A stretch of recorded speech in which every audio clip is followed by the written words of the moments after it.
I'm on. Good. Peace YouTube, this is FleurBrun coming to you today with a announcement and a message from the Andromedans. So check on in. This is impromptu as usual. I'm out on these streets. Okay. Check on in. It's a beautiful day. It is only 70 something degrees. I know many of you are getting sprayed by Agent Orange. We'll make another video based on the chemicalization and the bioterrorism that you're experiencing from your Willy Wonka systems. But right now, I have a message from the Andromedans. Check on in. And as usual, let's give a sip for the mother freaking haters who are living in lunch boxes and Ubering everywhere and what have you. Check on him.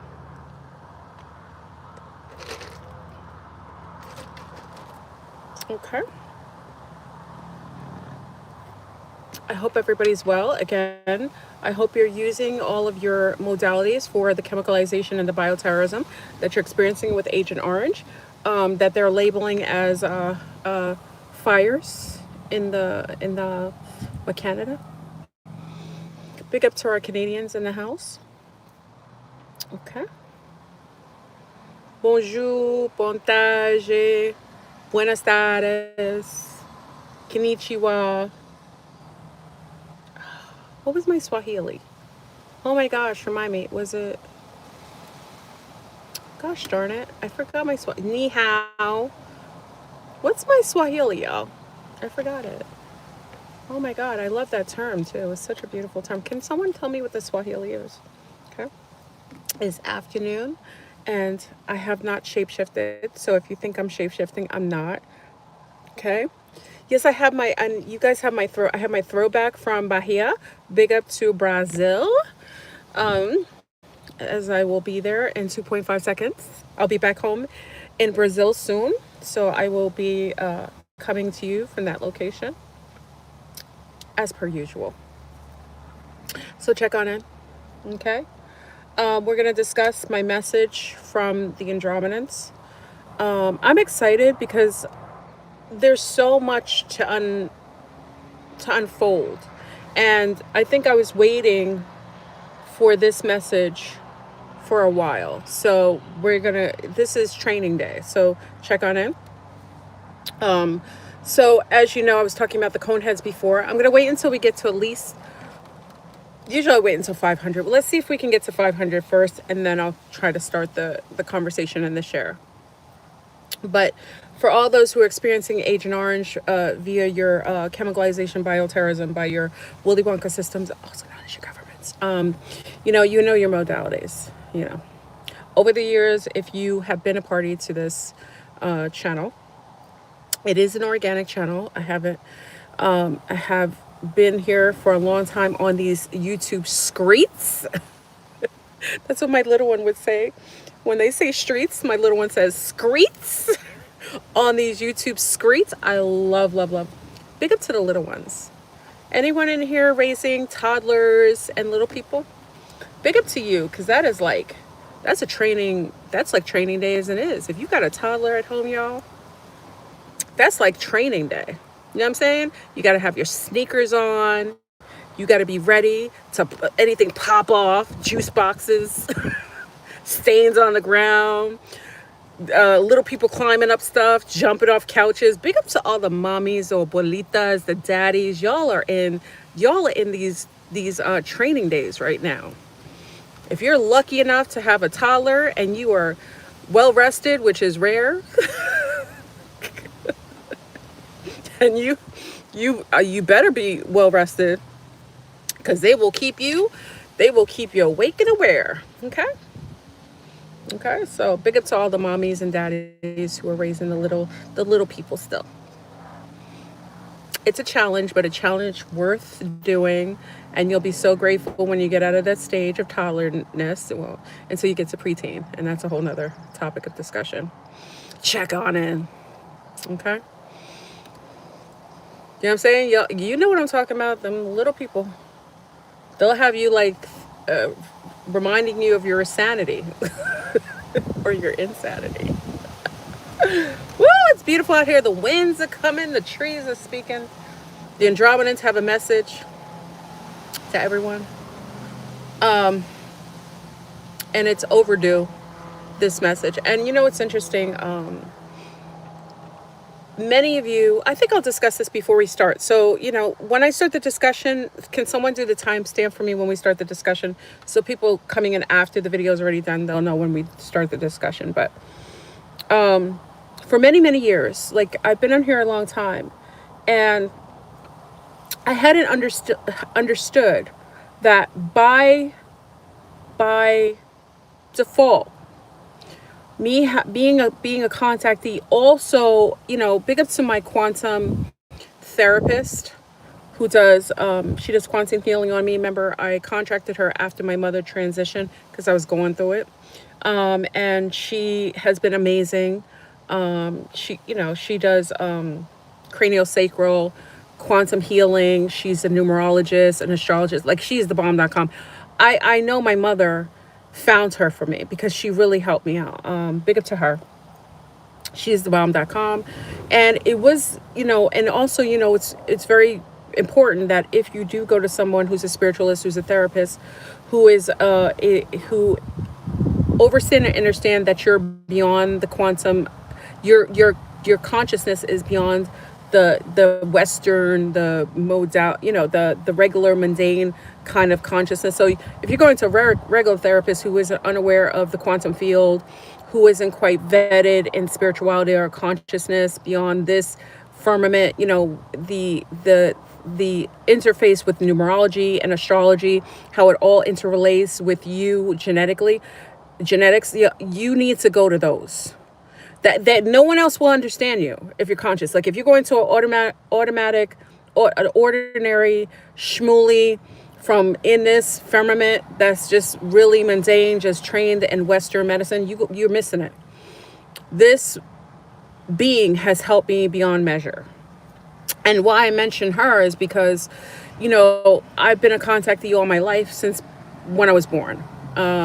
And I realized that my mother was as well. But what was interesting is that I hadn't ever related it, because many of you realize, like, I was having bouts of interface with spirits, or what do you call it? Like energies or entities, you know, like in the beyond the veil, like spirits, ghosts, what you call ghosts, right? I was having that. And especially when my mother transitioned, and I didn't interrelate it, that the reason why I'm a contactee and why I was able to have contact with interdimensionals, extraterrestrials, and subterranean and others is because I was I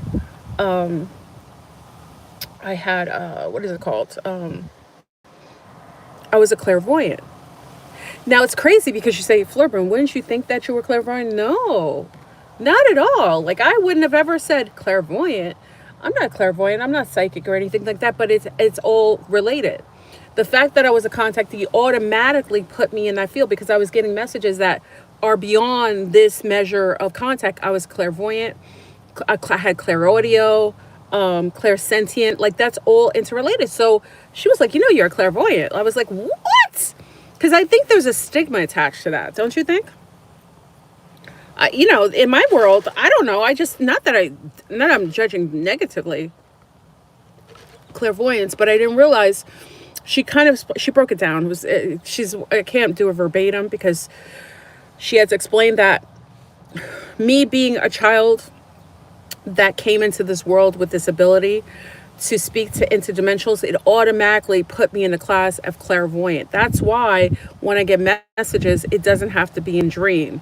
I'm not dreaming these things. These are happening in full time. Like, even when I was hearing, you know, even when Panic had transitioned and I was entering into the realm, the labyrinth of Panic, big up to Panic's family, big up to Brother Panic and his people.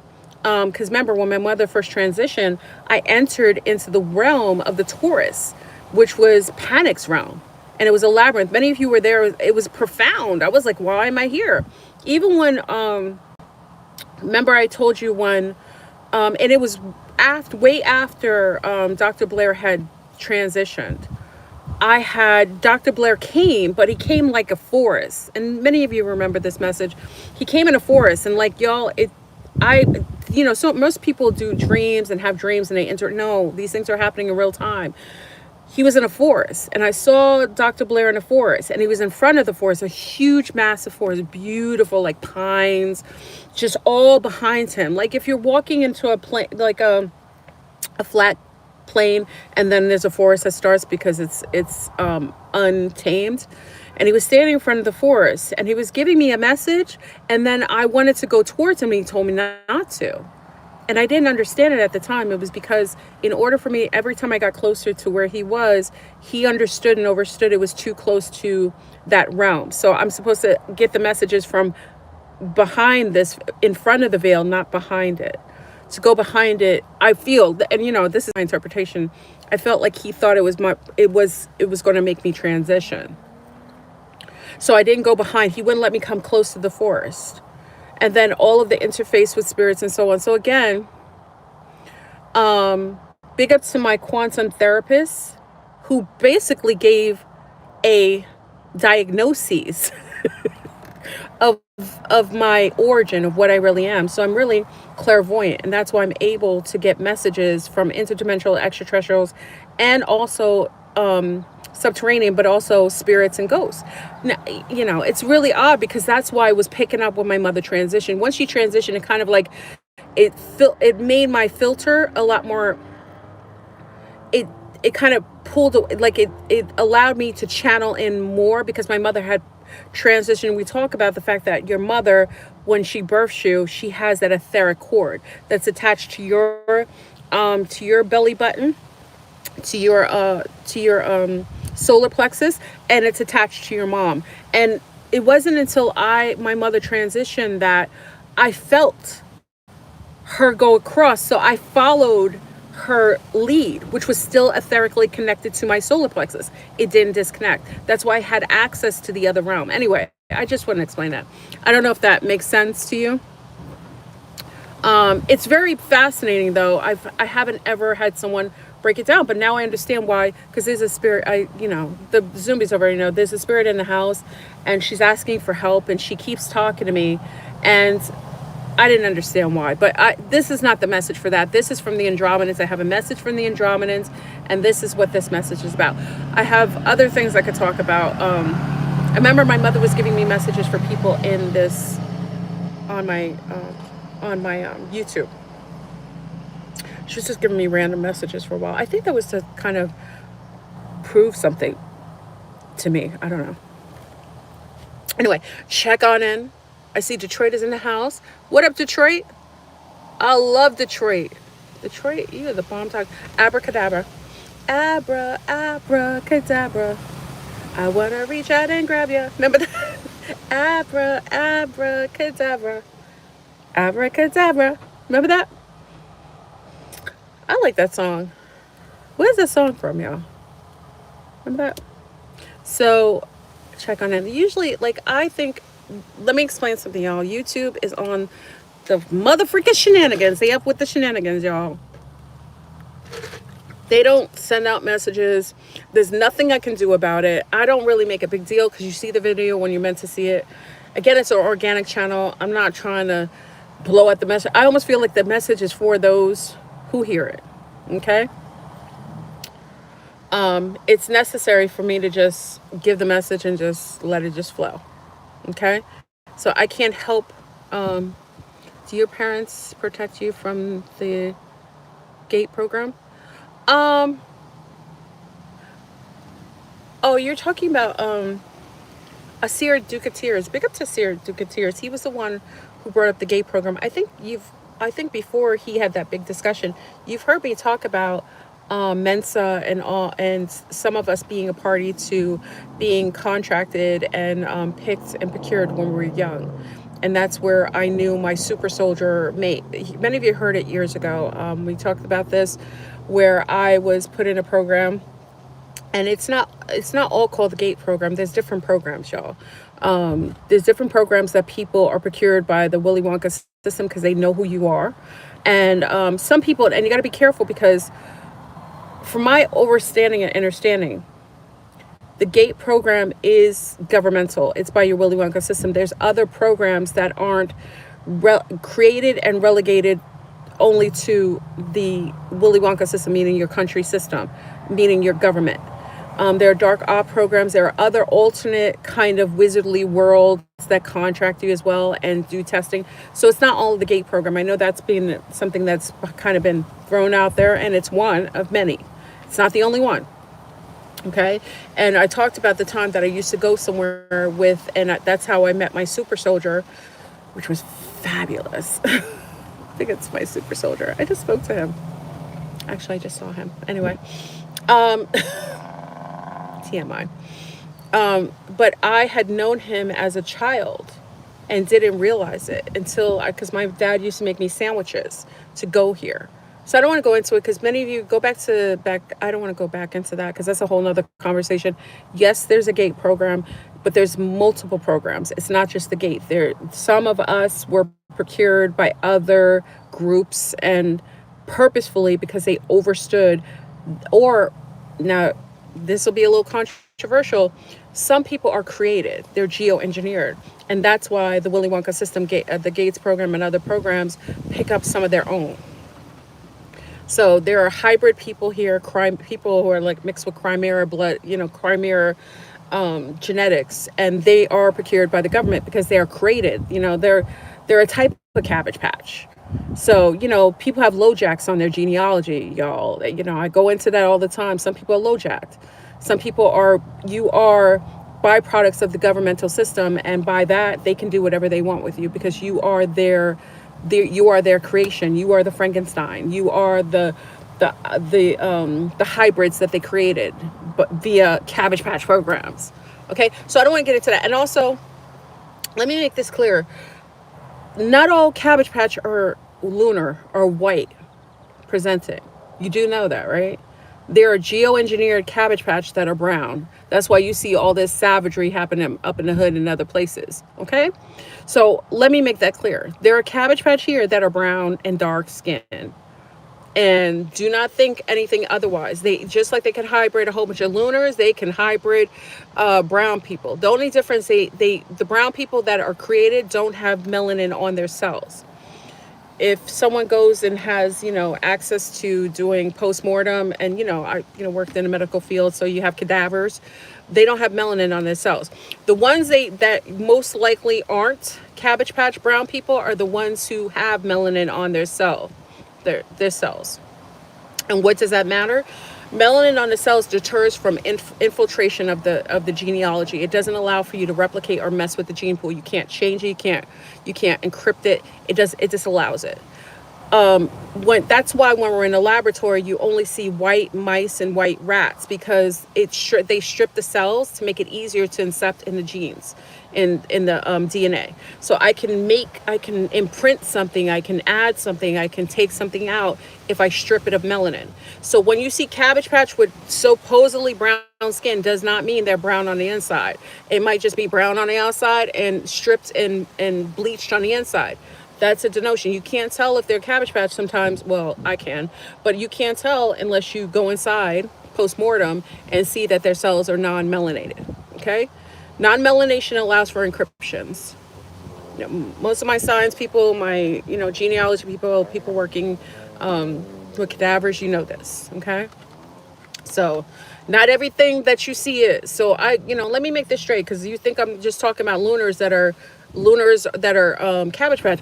It isn't just lunars that are Cabbage Patch. And I told you up in China, Chinois neck of the woods, I rarely think that all those people are batches. That's why they have 1 million people with the last name Li. It's a batch of people. There's batches of clones or geoengineered people or test tube babies or incubator babies. Those are clones. Those are like batches of Cabbage Patch. Okay, that's why they have the same name, last name Chow. How do you have over 10 million people with the last name Chow? That's because they're batches. It's like a car. It's like assembly line. Suzuki, you have different kinds of Suzuki, right? You got different kinds of Mercedes. You got the hub of them, and then you have the different subsidiaries of them. That's how I see, and like in some of these places that are overpopulated. The overpopulation denotes, and lack of consciousness denotes, that they most likely are geoengineered, and they've been created in or laboratories. They've been created, and they're batches. They're spit out in these incubators, and that's why you don't see a lot of certain groups of people. You don't see a lot of pregnant ones because they don't need them. They create them in labs. They're not really human based. You could tell because how they kill animals. Do you ever see a wet market in China? How they could just rip the skin off of a cat, a dog. They could boil cats alive. They could rip the skin off of the rat and not think anything and not feel any connection to it. They could cook things alive. You ever see the mukbangs when they're eating and biting the heads off of fish and things are struggling? That is a type of non-human. Humans have the capacity to have empathy and sympathy for others and things, are very nature-based, okay? When people are very devoid of connection to anything natural and devoid of others' pain, they have a lack of empathy. Now you can geoengineer a person with lack of empathy. You can geoengineer. You could socialize children by abuse and MK Ultra to have a non-feeling or non-connection to organic things. But for the most part, if it's innate, if they just grow up and they have a lack of connection, they could just kill things, knock things over the head and eat it. That is a sign that they are non-natural to this terrain. Most likely they are geoengineered and created as incubator babies in a laboratory. It's my opinion. So when you go to places that are overpopulation, even in Brazil, big up to my Brazilian family. I love Brazil is my second house, my second country, really my first, But, when I'm in Brazil and you see the overpopulation, and my Brazilians would agree, my homegirls in Brazil, big it's my homegirls in Brazil, we agree with this. Whenever you see overpopulations of people, that is just, they're fillers. They're geoengineered fillers. They're cast, not even cast, they're background people. I used to call them empty seaters. They're created to give you the illusion of filling space, and also when they don't want a lot of people going to places where there's a lot of resources that they want to harbor and hold and hoard, they will create Cabbage Patch to give the illusion of space, but they can control them. I don't know if you saw Clone Tyrone. Remember when those people were running after and they were controlled by, like, what was it, a whistle or something? They were controlled and they just stopped when they were running after people. Those are clones. Those are like Cabbage Patch. Not even clones. They're like Cabbage Patch. They can be controlled. They're geoengineered. They can be replicated too for like 1 or 2 generations. So that's what I'm saying. Not everything is real. Whenever you see overpopulations of people with a lack of consciousness, it's most likely they're Cabbage Patch. They're created in laboratories, and they're allowed 1 or 2 generations to replicate, and then they can't replicate naturally. Okay, I don't want to be disrespectful, but it's just what it is. Okay, America, United Fakes, which is really the Egypt or ancient Kemet. Okay, let's keep it real. Is 0 point. It is the pyramid that you see in Aliens versus Predator. We're going to go into that once we get to 500. That is the site of consciousness. Whenever you're close to the 0 point or the nexus is when the most consciousness exists. Why we have the most consciousness in the United Fakes is because we're closer to the nexus. This is old Egypt. This is Egypt. This is the old Kemetic site. This is where the original pyramids were. This is why anything born and birthed around these areas, around the Americas, has the most consciousness. Just FYI. It doesn't say everybody does, but that's where you get so many people that have a higher amount of awareness because they're near the nexus point. It's like an energetic point. If Egypt and where you go in Egypt was a really profound energetic place, you would see a lot of consciousness. You don't. When you go to so-called Egypt right now, and look where Egypt is. Egypt is right next to Palestine.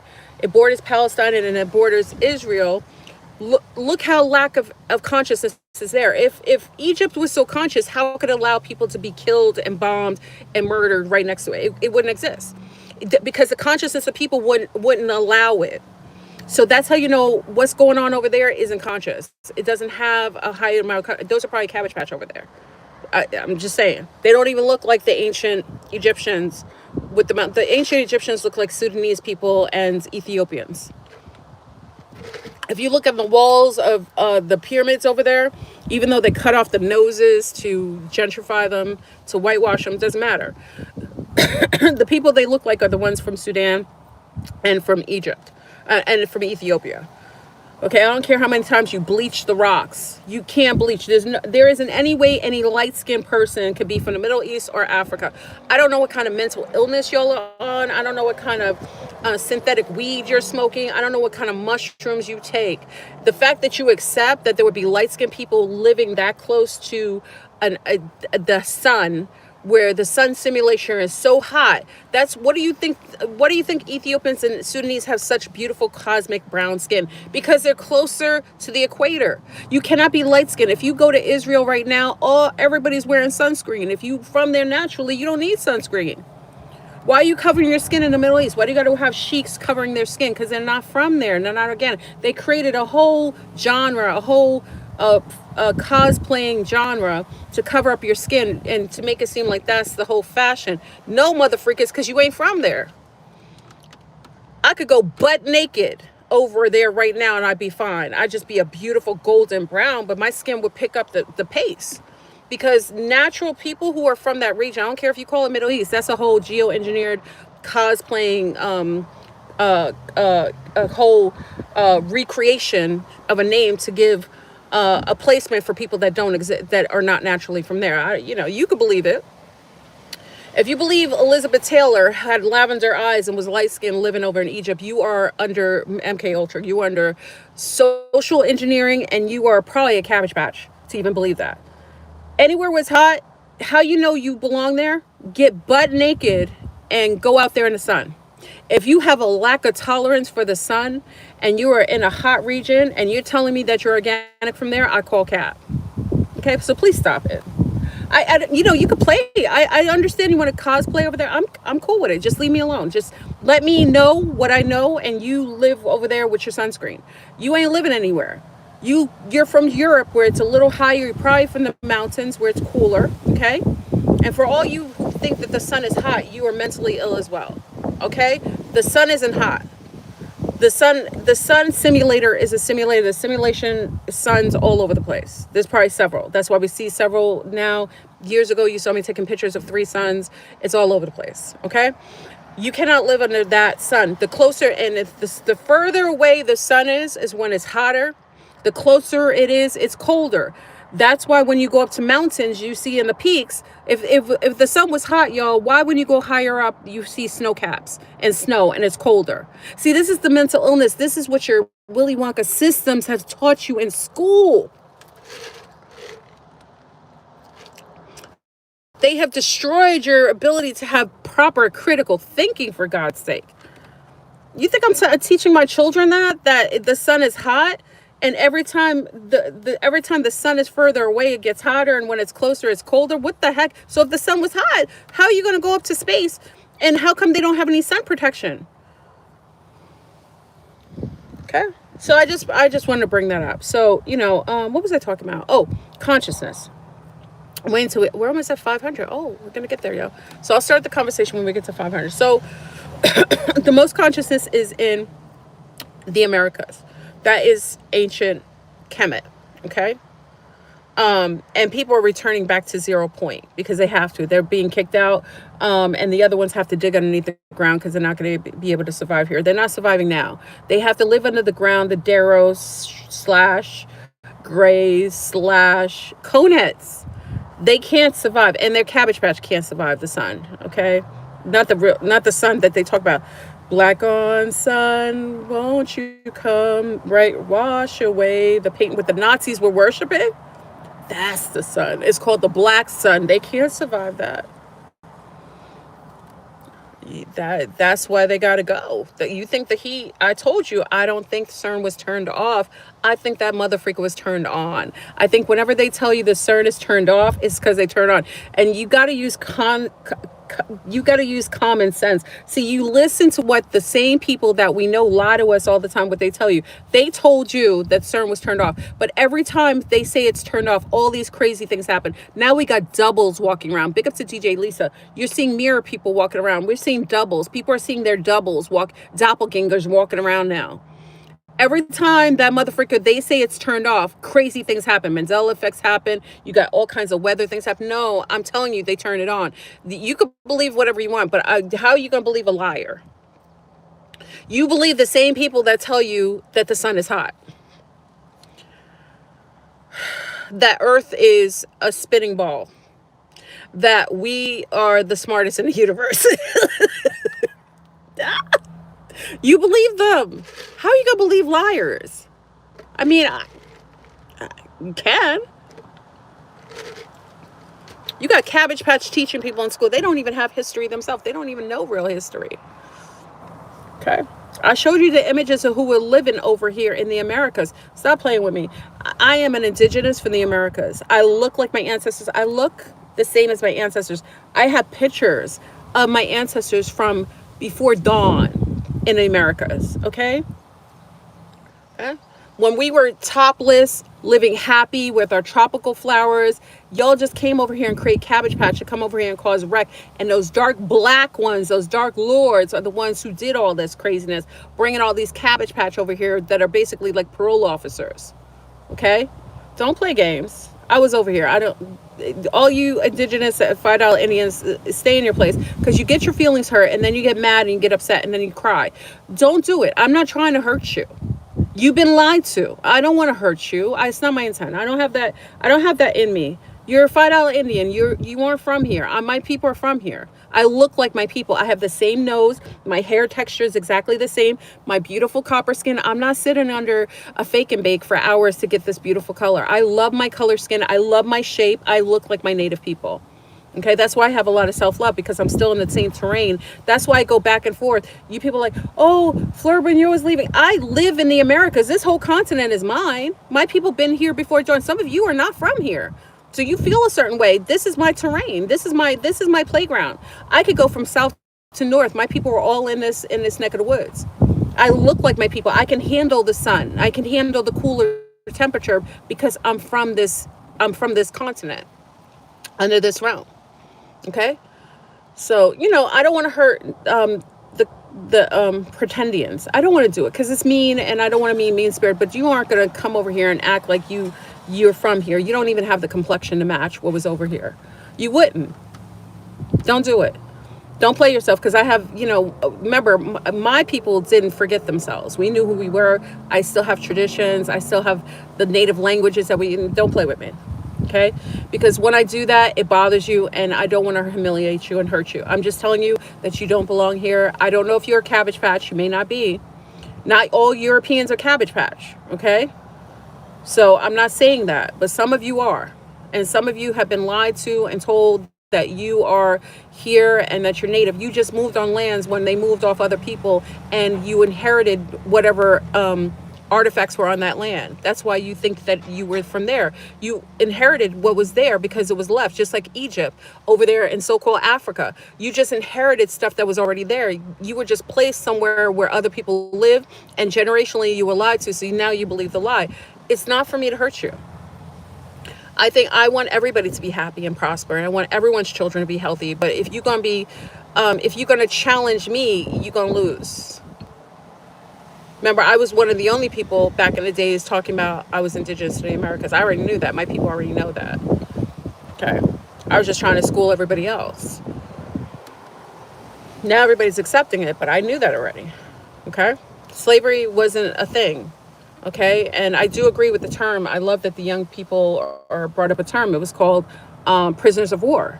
And all the brown people, 90% of them are from the Americas already. They were just reconfigured from south to north. Blood types matter. Oh, we're at 500. Okay. So if you want me, guys, if you want me to discuss the bloodlines blood types that are actually from each part of the Americas, ask me to do that in another video, and I will do that especially for you. I can't talk about it now because I have to discuss the message for the Andromedans. But if you want that from me, you tell me in the comments and say, FleurBrun, Please tell me the types and where do you think we are in the Americas? Because I do know. Okay, so let's go. Piece of the east, the west, and the, please put a timestamp on this time, y'all, because I'm at 500. Please put a timestamp so that others will know where I start. Okay. Piece of the east, west, north, south. This is FleurBrun coming to today with a message from the Andromadan. So check on in. All right. So I'm here to discuss the message that I received from the Andromedans. I finally, like I said, this is a time that I feel like I've always known aspects of it, but I love that I can now convey the message that is for what's going on with those who are here for training day. Okay, so many of you, I'm going to give you a reference, okay, because they tell you in the movies who you are. There isn't any lying on these streets. I got so much coffee, y'all. They gave me another one. I am high, and I know big up to Daryl who said, we have an allergy to coffee. That's why I need to discuss where we're from. But anyway, so the Andromedans wanted me to explain what is going on now, so you understand and understand your placement. Some of you, this message is really for those to hear, but also for those who are connected to the Andromedans, who are seated by the Andromedan sea stars. And this is a kind of training day scenario simulation. So I'm going to go into a movie that kind of speaks to who you are and why you're here and what's going on while you're here. Now, many of you watched the movie Aliens versus Predator, and it's one of my favorites to reference for you to watch, especially those who are seated by the Andromedans. And listen, there's a whole video talking about, FleurBrun doesn't know what she knows. She knows the Andromedans are blue people. Andromeda is a big place, and what's interesting? Even though in Greek mythology it tells you who the Andromedans are, you still think that someone who's saying the Andromedans are blue males that are small and bald.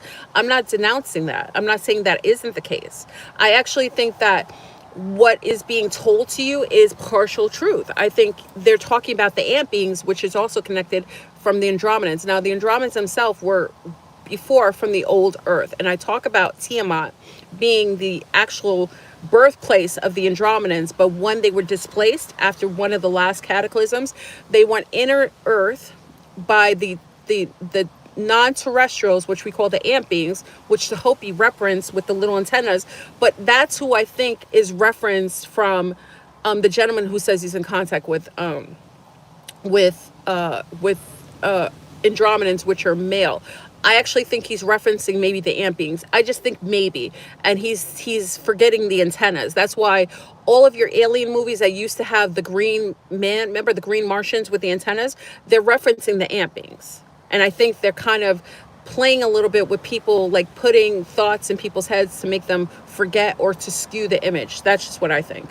I don't know that for a fact, though. I just think that it's interesting. He says that Andromedans are blue beings that are males, bald-headed. I actually think they were green with antennas, and that's what he thinks, that they're brown, but I think they could be perceived as green, because when you look at the Hopi's images of the ant beings, they have a lot of blue on their antenna stuff and blue when they present the ants. So you guys can correct me on that if I'm not mistaken. Okay, but let's go into the Andromeda. So the movie Aliens versus Predators, we talk about that. I told you that it's Cap.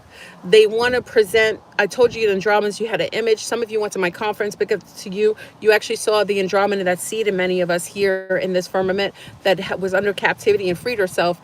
And I talk about this in many videos where she's ageless, and she presented herself in our historical references as Tichaba and then as Marie Laveau. That's why many of us who are seated are from the Americas, but from different tiers of the America over into the last tier is into New Orleans or Louisiana. Okay, so that's why you have a lot, like she came from the Caribbean, and her migrational seeding process was from the Caribbean, especially in Latin America through the French, and then seeded herself eventually into New Orleans.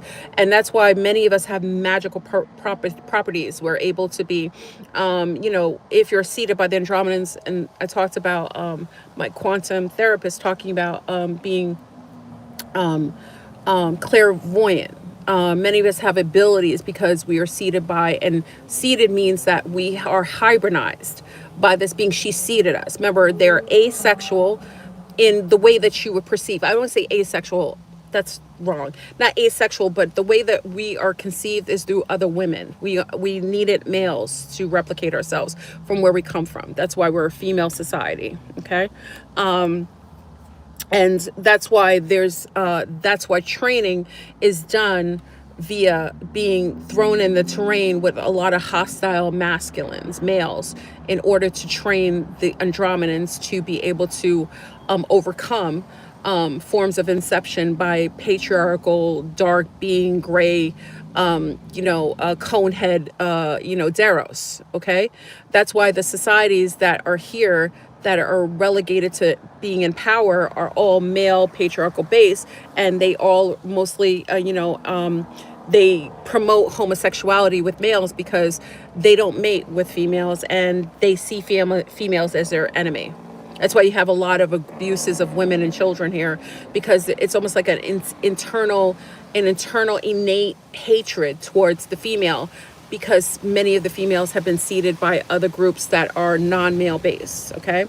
And females on this planet are being used for breeding, because in their home world they were able to breed, but in this world they are unable to. So they use females as a host for their offspring.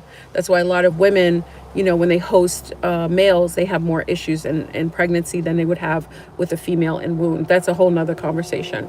But the Andromedans wanted me to talk about your positioning and what's going on here, so you have an understanding of what goals and what was the ultimate goal of you being placed in this arena. Okay. And when I was talking about the Andromedans, I was just speaking about, there's a gentleman online who speaks about being in contact with the Andromedans. I don't think he's wrong. I think he's talking about an aspect of it, because the original Andromedans that we come from, that are seeded from, we were from the old Tiamat. That's why we have, the Tiamat. That's why when you hear about the ancient Greek mythology connected to Andromeda, I think she was a child of Aphrodite. I think many of you are big into Greek mythology. You let me know. I think she was the daughter of Aphrodite and another. You can I don't remember specifically, but you guys are better at that than I. And remember, she was the most beautiful. Andromedans are very, very attractive. Those seeded from the Andromedans, they're just they look very. They're very beautiful. Like when I say beautiful, the women of Tiamat, the original sea stars, the Andromedas of Tiamat, which come from the Mayans, talk about them. They just make it male based, but they were the most beautiful women. That's why when they came to this planet, they were infected by the women's beauty. And beauty means that they were harmonic. In pheromones, they have a very strong pheromonic harmony with the planet and trees. That's why a lot of Andromedans are very connected to nature. Nature speaks to their cells because they have a connection to some of the old world that they originally came from before they had to go to Andromeda after the last cataclysm. So when you see the movie, am I going too fast, y'all? Do you hear me? Because I don't even know. I don't see anyone. I'm sorry. I'm talking and I'm not interfacing with you. So let me take a break for a minute. Do you guys hear me okay? You do? Okay. I talk really fast, and I'm a New Yorker. I'm Creole. English is not my first language. I talk really fast. So I apologize if I'm going too fast. I just want to give you a background, because some of these things you can go back in my other videos and you can see. But I wanted to give you a background in case you're newer to me. So, when you're talking about aliens versus predators, it's a movie. It's them telling you the truth of why we are here. Many of our sea stars are now waking up to their abilities, and it's not abilities. It's just they've always had them. It's just it gets unlocked. It's like a character unlocking an ability in a video game when they reach a certain precipice of understanding or wisdom or skill set, and they have an unlocked ability that shows up. Many of the Andromedans are all, like I said, probably all clairvoyant. They have other abilities, like Wonder Woman. Wonder Woman is another aspect of the Andromedans that they kind of throw in there, but you think that it's artificial and it's an artificial construct. Okay, that world that Wonder Woman comes from, I think this is my opinion, is that Wonder Woman, the world she comes from, is talking about us. Even those of us who were Wonder Woman fans when we were younger, if you remember, she had an invisible plane. When you look at Aliens versus Predator, what does Predator do? Predator has the ability to cloak themselves by what? Becoming invisible. Okay? Invisible plane is just saying that's her macabre. She can show up, she can cloak herself by making herself look invisible. It's the same thing with Wonder Woman. Okay, when I talk about her being from a world of just women, Amazonians is the world that Andromedans come from. We come from a very peaceful world of purely women. We have been able, and this is what the old Earth used to have the women give birth through parthenogenesis. They altered our genomes, they made us, they capped our ability to be able to replicate ourselves naturally by changing the terrain we live in, by geoengineering the weather and changing the weather and the terrain alchemically so women aren't able to give birth through parthenogenesis. Even though it's happening in spurts now, there was a woman who, probably several, but only one I know in Thailand. I think it's Thailand, or I think it was in Thailand, and also I believe the other one was in Nigeria or Niger. It's either Nigeria or Niger. They gave birth through the process of parthenogenesis, and okay, so women of Andromeda were able to replicate themselves, and in Wonder Woman's world, she talks about that, and it's interesting that the Deros will talk about clay people. They'll call you golem, people are made of the dirt, but it's interesting that they're talking about the Andromedans who are able to replicate themselves through this parthenogenesis process. Okay, and when you see the story of, I think, Wonder Woman, they talk about Wonder Woman being able to create something from clay. I think so. I don't know.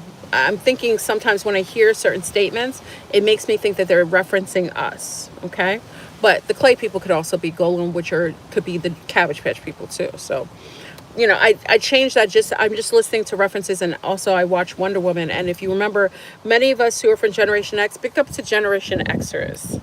We're my Generation Xers. We grew up on Wonder Woman, right? The Super Friends, right? Lantern Man, Batman, Spider-Man. They didn't have many females that were super, right? Okay. But you remember Wonder Woman, right? And remember she had the bangles? That's all Andromedans.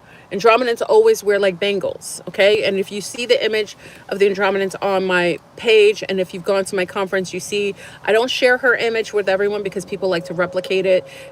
This is an image of the Andromedans. I had it created years ago for my conference, and anyone who went to my conference had a chance to see the actual image of an Andromedan.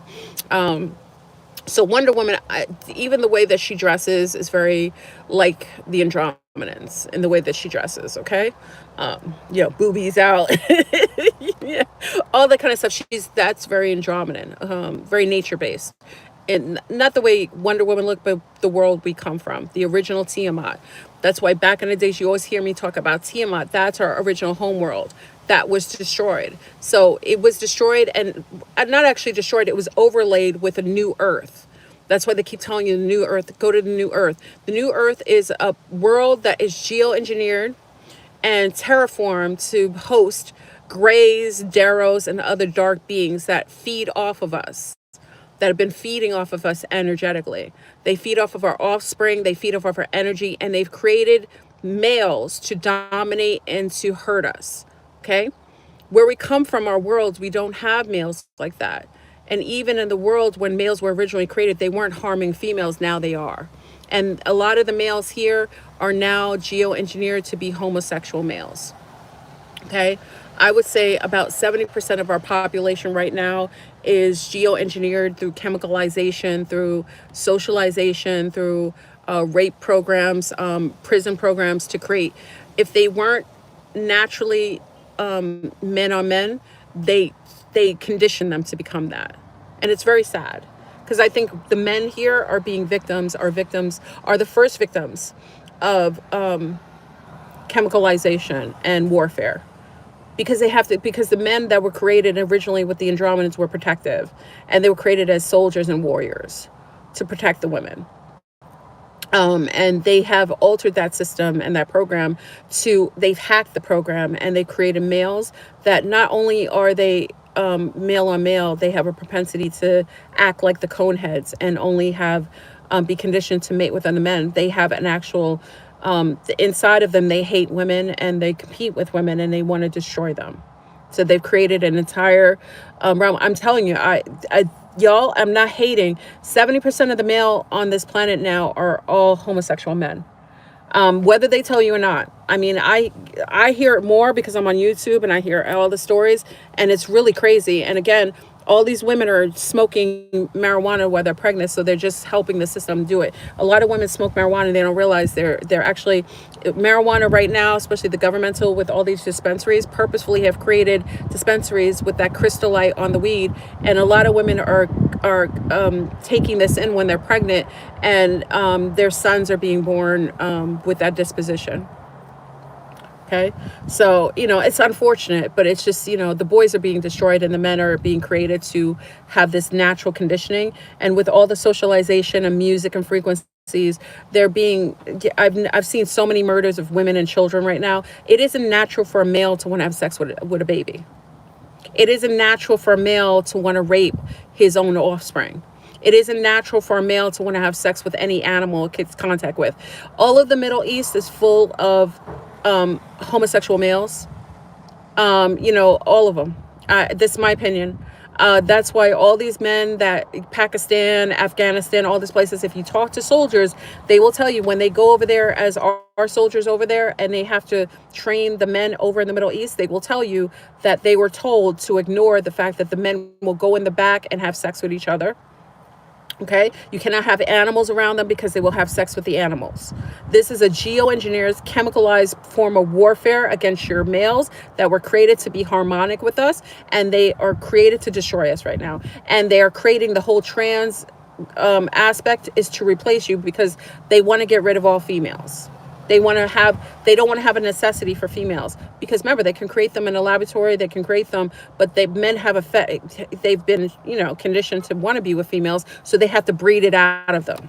They have to breed the necessity for females out of them before the next cataclysm, which is the pole shift. Okay.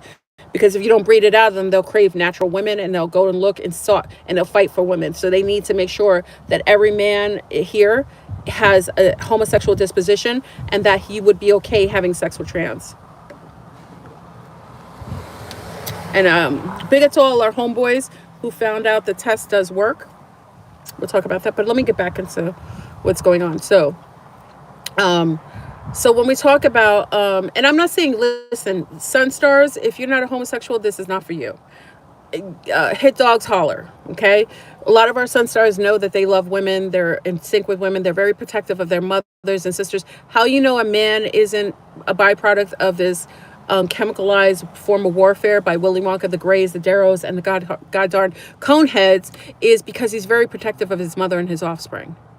That's the way that you could tell. So sea stars, when you want to know if you're dealing with one of these bioterroristic males that have been geoengineered by the Deros, you will see that he is very protective of his mother and his offspring. He wouldn't let a man come close to his children. He hasn't a child molested in his family because he will take their heads off. Anybody you will see hearing something about his family, you won't hear about that motherfucker again. That's how you know that you're dealing with a masculine, a man that was created in protection and he's natural. Anything else other than that, a man who's natural wouldn't leave his children. He just wouldn't. He wouldn't leave, especially in this climate. He wouldn't ever. I don't care how he feels about the child's mother. He wouldn't trust her with another man possibly coming near his offspring. He will tolerate her BS just so his offspring don't have to be in position of being molested or raped by another male coming in proximity because she feels like she needs to replace him. I'm telling you, y'all. That's how you know. If you want to know that you're dealing with an organic, real, natural male that was created in harmony with the female, he wouldn't let anyone near his offspring. So if you want to know, that's easily know. If he's talking about his children, he doesn't even know his children. He doesn't know who's around his children. He doesn't care about his mother. He has hatred towards his mother. He is a byproduct of chemicalized warfare, and you should stay away from it. I wouldn't give him a child. Don't let him father your children. I don't have them. He will destroy you and your children. And by destroying you, he knows he'll destroy his children. Men who abuse the mother of their children and don't want to help the mothers, they want to destroy the mothers so that the children don't survive. You must know this. And this isn't cap, this isn't me hating. This is me telling you that there is a formulated goal is to destroy all females on this planet, especially those of us who are seeded from the Andromedans. It is our test, it is our training ground. So you must know that you as a woman, as a sea star, if you are a child of Andromeda, you wouldn't ever let any of these tyrannical males or women around your children. Their goal is to destroy them. That is their goal. That is their life force. If they can't destroy them, they will destroy them spiritually, mentally, and physically. Okay? Men who have sex and have cravings to have sex with animals, those are some bioterroristic types of hybrids created by the goddamn ConeHeads. Okay? It isn't natural for a man to see a little baby and want to have sex with it. It isn't natural for a man to see a dog, a female dog. I wouldn't even leave your animals around these males. They have sex with chickens. They just banned them from having sex with chickens in Brazil in the 80s, y'all. Remember we saw the man having sex with a whole butterball turkey before Thanksgiving, and you think that's the only man? They're having sex with the turkeys, and it's a female. Remember, many of the animals being slaughtered are females. We shouldn't allow that, sea stars. Many of the animals that are slaughtered are babies and girls, women, females. When we allow animals, especially female animals, to be slaughtered and raped like that and then consumed, you know that we get ricocheted with that. We shouldn't allow women to be hurt like that, any females. It used to be that you weren't allowed to hunt than for males. They don't care nowadays. They will hunt females down. That's because we now have been overran by ConeHead, gray, Cabbage Patch, chimeras of some sort, and their goal is to destroy the females on this planet. Now, let me talk about the message from the Andromedans. This is a rough message. It's not for everyone. I am sane. I am only high on coffee, organic coffee, with a little maple. Okay? It's a very hard message. This is a message from the Andromeda. I have to give it to you like this because it's rough. Sea Stars is training day. We're about to leave on the old earth, and I have to give it to you. The Andromedans came to give you a message, and I have to share it with you this way so that you start using your higher mind and disconnecting from those tyrannical, geoengineered, gray Deros, ConeHead offspring that are trying to destroy you and your offspring. Now, in the movie, Aliens versus Predator, they let you know who we are. When we look at, and I talked about this years ago, some of you have been to my conference. I talked about the fact that they show you who the Andromedans are. I showed an image, the real image. Our Andromedans have coils. Their hair is coiled down, and they usually have pine cones of different metals or material to denote their ranking. They have coiled hair, beautiful, long, and they come in hues of caramel, brown, and deep melanated skin.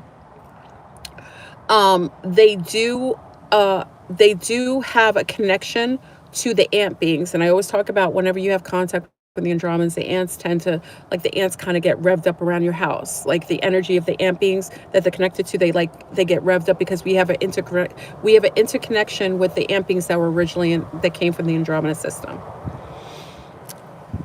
When they show the image of Predator, they're showing you two par. They're showing you the mouth of an ant, and they're showing you the hair and disposition of the Andromedans. They fuse the two together.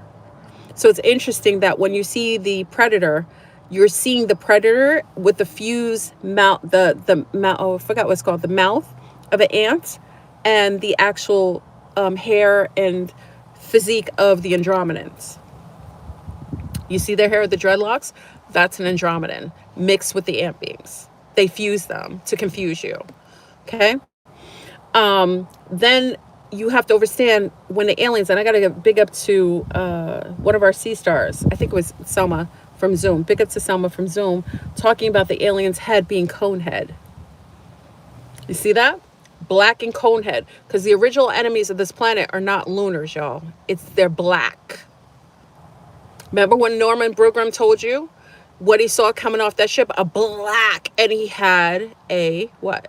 Like a chic thing on, hiding his Conehead disposition. Okay? Remember Sheiks? Sheiks having his head wrapped because he had a Conehead. It's my interpretation of it. Okay? So when you see the black alien with the head back like that, okay, very vampiric, going in, his mouth coming in and snapping in and eating people and hosting himself in the wombs of people in the stomach, that is the Conehead. They're talking about their own. Okay? What if I told you that this terrain is a training ground for Andromedans? This is what the Andromedans want you to know. This is a training ground to train Andromedans so that they become powerful warriors, to be drop lifted in this terrain with the most hostile, patriarchal Conehead beings, in order to get the proper training and skill set to be able to become the warriors of our world.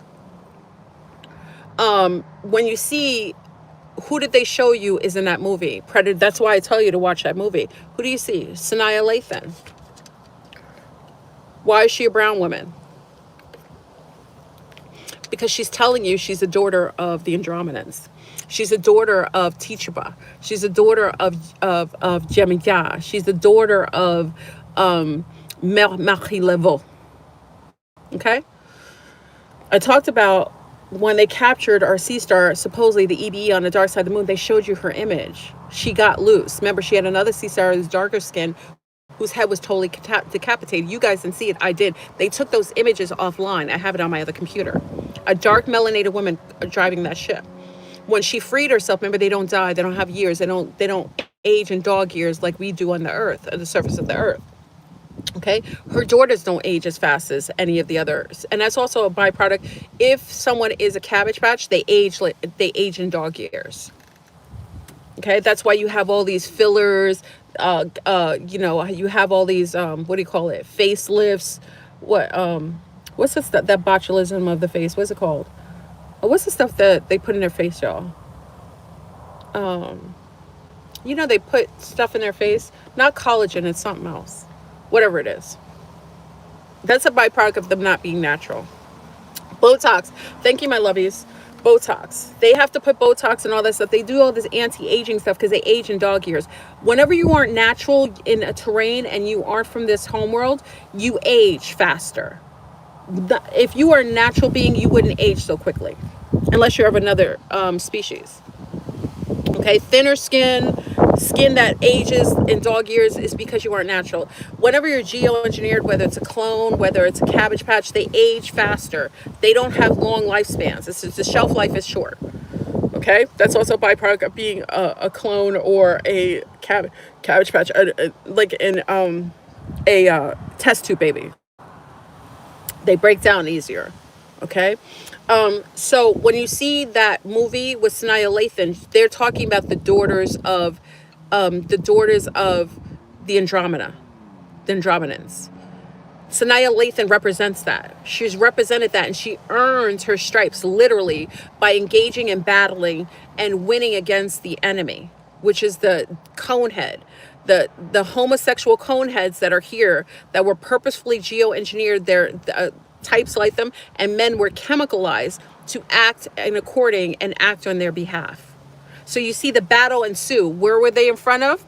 What did I tell you? The Andromedans originally in their homeworld, what did they have? The Mayan temples, y'all. They always tell you it, and you look back at the videos, y'all. See, I'm not new on the block.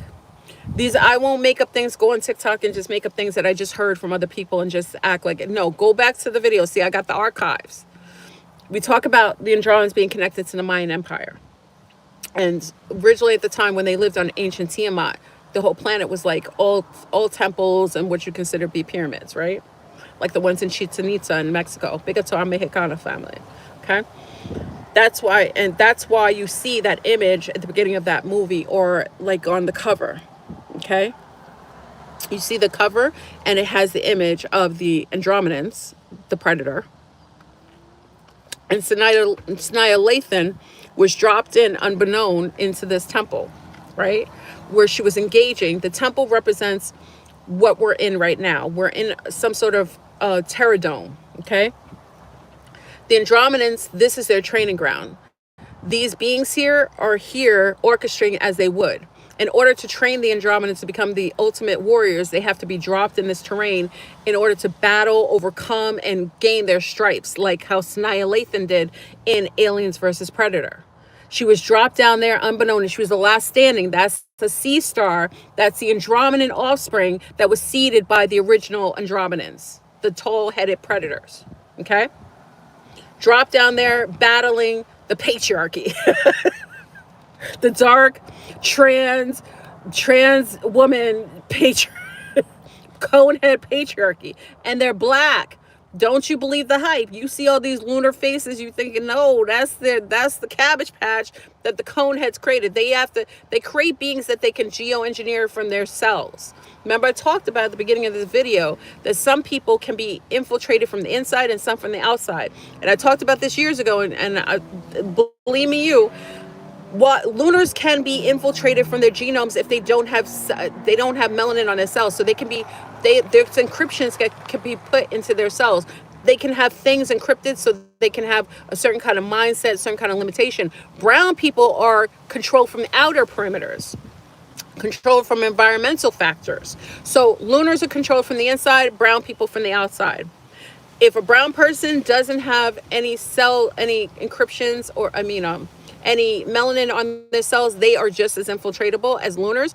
But brown people generally will be controlled from the outer things. So that's why they have such judgment, tight control factors, like environmental, always being told what to do, controlled by political laws and things like that. They have to be controlled from the outside because their cells aren't infiltratable, so they can't control brown people from the inside, but they control them. So everybody's being infiltrated, y'all.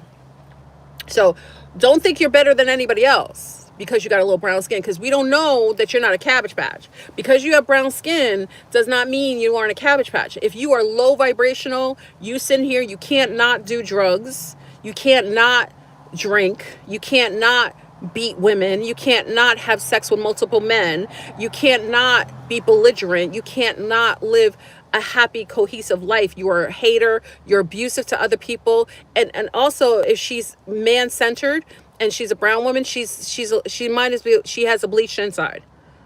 Those are all Cabbage Patch dispositions, lunar or brown. So if they are what I noticed with Cabbage Patch or clones, they got to drink and do drugs. They aren't able to function. I almost feel like the drugs is like a form of acceptable chemicalization to maintain their homeostasis while they're existing in this realm. They got to do drugs every day. They have to drink every day. They're belligerent. They aren't higher vibrational. They're very mean-spirited, very cruel to children, cruel to animals, cruel to other people. It's very difficult for them to be healthy. And don't believe that if someone pretends to be like a pretends to be a good person, their actions speak louder than their words. Okay? Like I said, anything that harms animals and does not care about the feelings of hurting another species, even when it comes to each other, if I could go, listen, I could see a lunar child on the street, an Asian child on the street, I don't care if I don't like the parents, I wouldn't ever. If I see a child of any complexion, any nationality, any species, I will protect that baby. It is my natural it's like imperative to me. It's inside of me. There are people here on this planet that are geoengineered, Cabbage Patch, created from the goddamn Deros, ConeHead Greys that don't have that propensity. They see a child as something that can be victimized. It's not only those who are created by the ConeHead, Grey, Deros, those who are socially conditioned to have those dispositions. So you got to be careful. So when I talk about Cabbage Patch, I'm not only talking about lunars. The brown ones are just as diabolical, if not worse. Because what they do is they allow the brown ones to infiltrate certain groups so that they can cause wreck. You know what I mean? They can cause wreck in those communities. So I'm just putting that out there. So when we talk about my message from the Andromedans is that right now we are in the finale part of the game, the simulation. The simulation is ending. And in the simulation's ending, you will be tested on your skill sets that you've procured while being in the simulation. You'll be tested on your mind, your ability to overcome challenges without compromising your safety or your well-being or your spirituality. You will be tested physiologically to see if you can overcome physiological changes, meaning like the weather changes that are coming, all of the types of different kinds of biochemical warfare that's coming from the weather. You'll overcome that. Also, you will be challenged in your ability to hold your center and your grounding in a world full of enemies. Just like in Aliens versus Predators, they were placed inside the pyramid around all enemies. At every corner, every spot, there was an alien. There was an alien in all the places around. So every time, a Sanaya Lathan was like, go watch Alien versus Predator. That's going to give you a promo of what you as an Andromedan, as a sea star, seeded by the Andromedans. Now, this message is for the Andromedans and Andromedan sea stars and offspring. Now, anybody else can listen to the message, but this is purely a message from the Andromedans to those who are here for training day as a byproduct of you coming here to gain higher skill set and mastery of overcoming the challenges existing in an enemy plane where you're being trained to build up your skills, your abilities. Okay? We're going to reset where we get separated from the new earth, from the old. Remember, my perception of old and new earth is very different than everybody else's. Everyone's like, oh, they want to go to the new earth. I rebuke that, and it's cap. The new earth is where transhumanism, where bioborgs, where Deros, ConeHead, patriarchy rules, and you will be subjugated in smart cities and ran and drained, and your children will be eaten or consumed to uphold the system. Look at Terminator. That's the world that New Earth has. The world of Old Earth is the original Tiamat, which is now overlaid with a new Earth to infiltrate it with these kind of aliens, these Decepticon aliens that are imposed on the old Earth, with all these new systems of bioterrorism, social engineering, MK Ultra. This is all new. The old Earth harnesses connection to old Tiamat, the beings, everything sentient on the planet. There's a respect and harmony that exists within the body, where women were able to replicate and to generate a certain frequency where they could replicate themselves through parthenogenesis, where we valued each other. We were telepathic. We communicated in that way. We were harmonic with other beings in other homeworlds. This is the world of the old Earth, the Tiamat, where many of us came from, or you were geoengineered and seeded from this group of sea stars. So the Andromedan's message was to remind you of what reason you're here. Many of you have been lost or kind of overwhelmed and may have forgotten your positioning here and why you came here and the reason why you're here. The reason why you're here with these challenges. This is the end, so that as we get to the end of any sort of training, this will probably be where you're tested on all of those things that you built your skill set up over the generations or the incarnations that you've been here. So I think that is the message. Let me make sure. Yeah, this is training day. So if you're struggling now, kind of sit within yourself, pull in your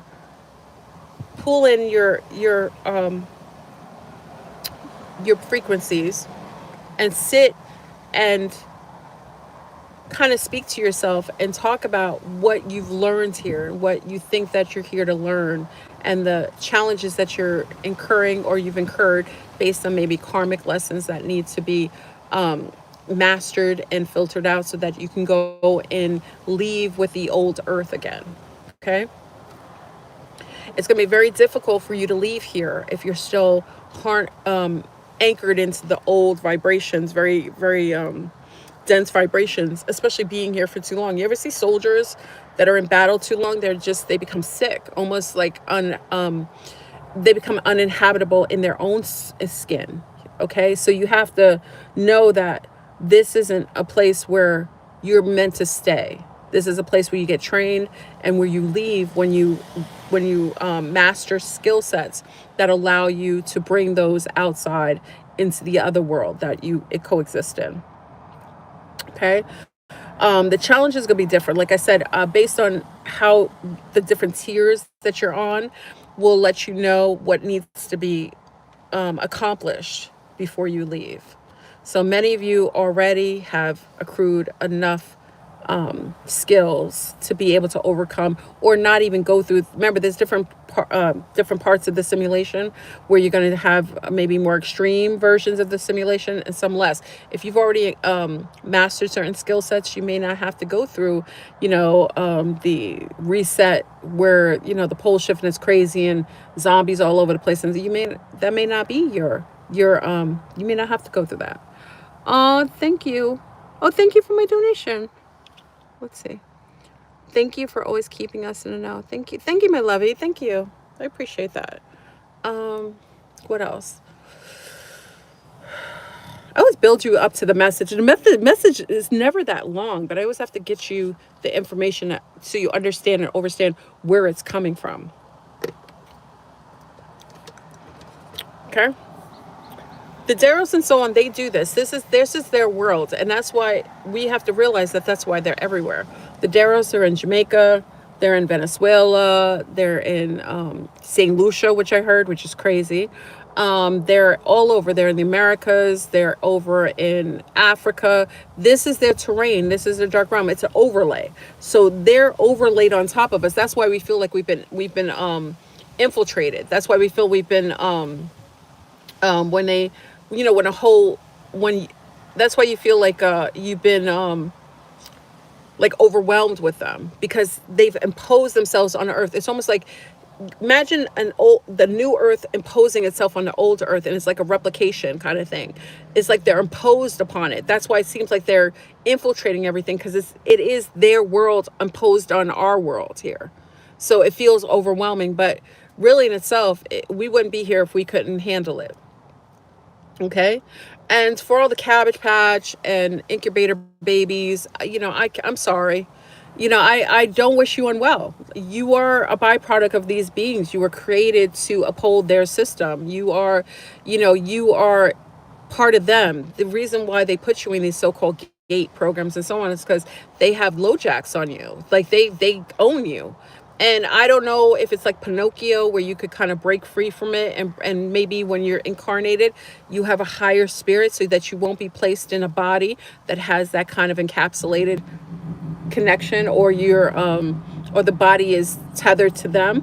Maybe you'll be higher so that you can accrue a body that isn't tethered to them specifically. Okay. When we talk about the Gates program and all these other programs, it's not always the same. It's not all the same. We can't always paint the same brush. There are people who are contracted by the Deros. They're created by the Deros. They're basically their gene pool. And that's what I'm saying. It's important for our sea stars to realize that every time you participate with the vaccines and the inoculations during your pregnancy and post, you are basically tethering your children to them. You're giving them because remember, you are, the more chemicalization is like they're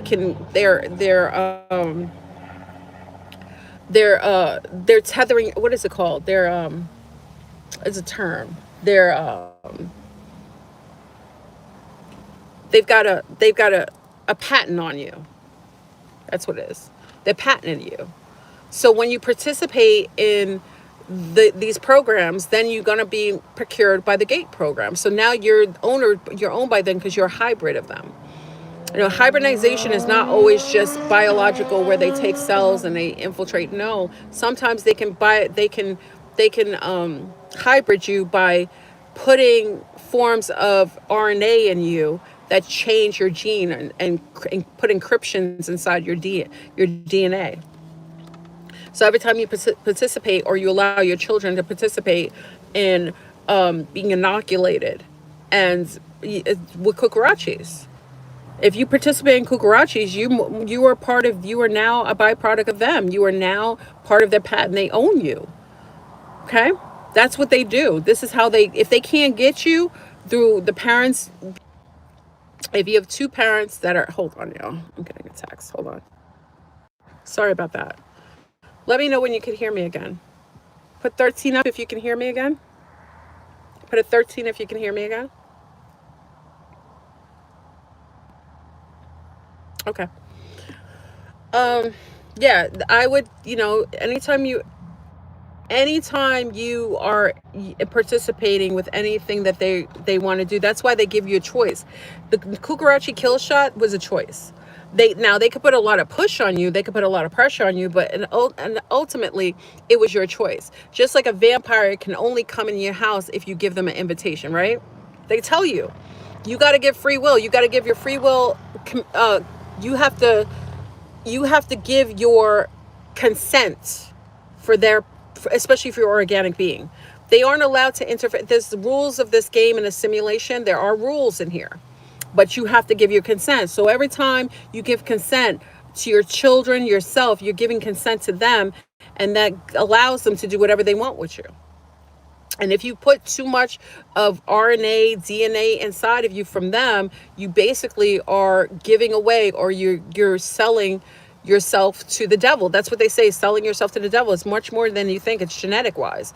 You giving them permission to intercept and to mess with your DNA. So then they put encryptions in there that basically are housed in your system, and now you are tethered to them.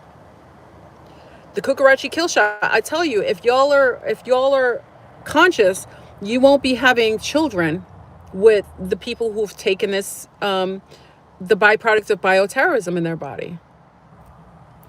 Hold on, y'all. Sorry, y'all. I'm getting a text. I gotta get out here in a minute. They told you.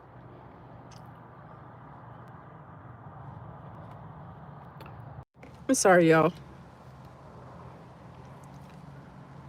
Can you guys hear me? I gotta go soon. Let me know when you can hear me again.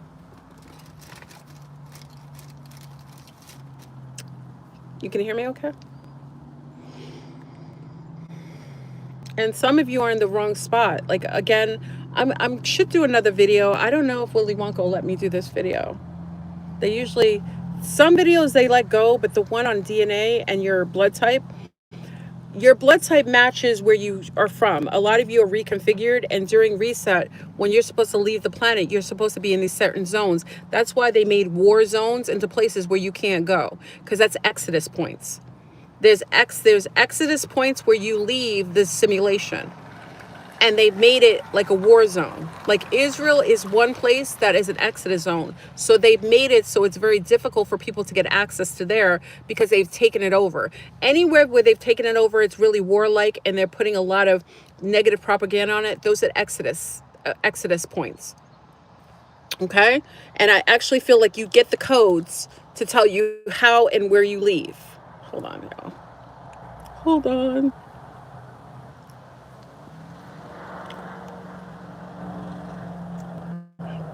Hold on.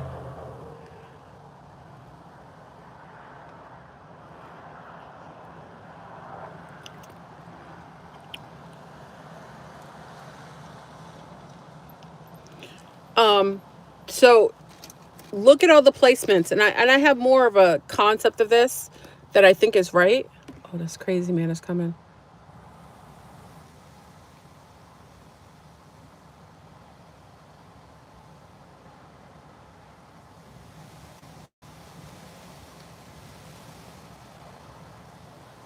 Hold on, y'all.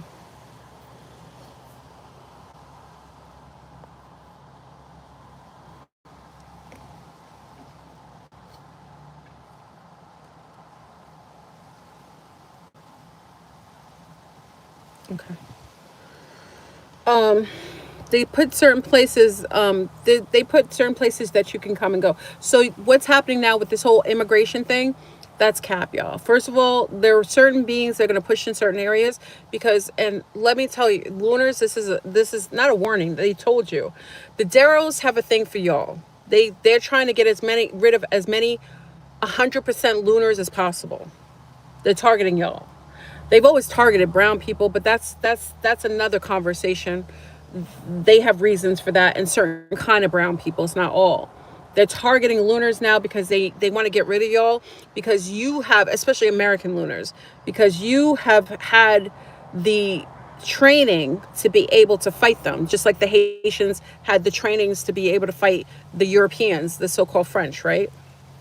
Okay, you've been training for a long period of time, so you're the ones they fear the most because you guys have been stockpiling weapons since your grandfathers were in World War I. Okay, so they want y'all out. That's why they won't. They're buffering the numbers of deaths with cucarachis. They said they were targeting other people. They targeted Lunars the most. That's why you saw a lot of Lunars die during that time. Okay, they want your numbers low because you are the ones who are, you don't care, you'll fight them. You got people up in the mountains that don't got teeth chewing on tobacco. They got grenades and all kinds of stuff from their grandfathers. Those are the ones they fear as far as like physiological terrain kind of battle.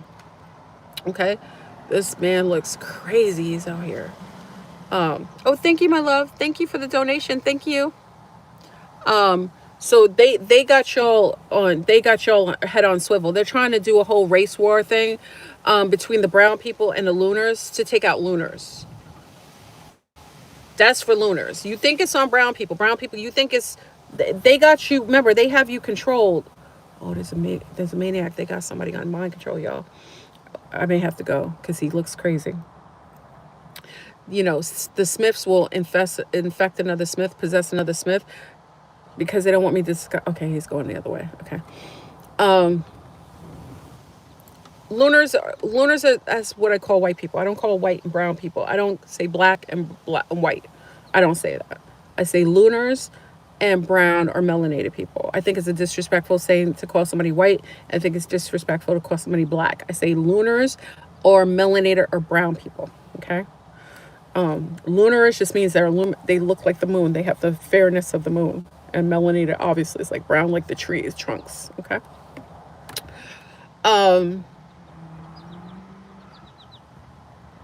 What was I saying? Yeah, they want to start a whole race war. All these things with race and they did it before. Just don't, nobody's you. Nobody. A lot of these people, you don't even know who they are. You don't know what they are, who they are. You don't know what they are. You don't know who this young boy was, and what was it, Mississippi? How come the Asian people aren't upset? You know what I mean? His mother was Asian. He's more Asian than he is brown, even though he had brown skin. That's what I'm saying. You gotta be careful. You know what I mean? You got to be careful of this. This is all a psyop. Psyops meant to rev you up and gaslight you so that you participate in giving them loosh, and also gaslighting you so that you're fighting each other. You're going to fight all the Lunars, okay? You don't have to fight Lunars. They're getting it from the Deros. The Deros have them as targeted, so they use brown people as a way to do their dirty work. They always have. So they gaslight brown people, so brown people triangulate Lunars, and same with Lunars. The Deros triangulate Lunars to triangulate on brown people. They do it all the time. They do rituals with it. You participate with it. It's all political. Okay? It doesn't say that I don't have compassion for a mother who lost her child or people who, something happened. There isn't any way I think it's fake. I just think that they are illuminating something to create a type of loosh and a frequency that will ignite certain ethnicities to battle each other so that they can get away with whatever. Every time they have brown and lunar people fight each other, they're going underground, prepping for the apocalypse. So they get a nice distraction so that they can walk around and do what they want, and they don't have to worry about it. They create coups. This is what they do. They've done it for generations. Okay? And the Deros themselves are a whole bunch of mulattoes. That's why they have really coarse hair and very what you call kinky hair and dry hair. They had afros. Look at what's his name? Ross. Remember Ross who used to do the paintings? Look at his hair. That was a Deros, y'all. Why they have their hair? Because the original Deros were brown.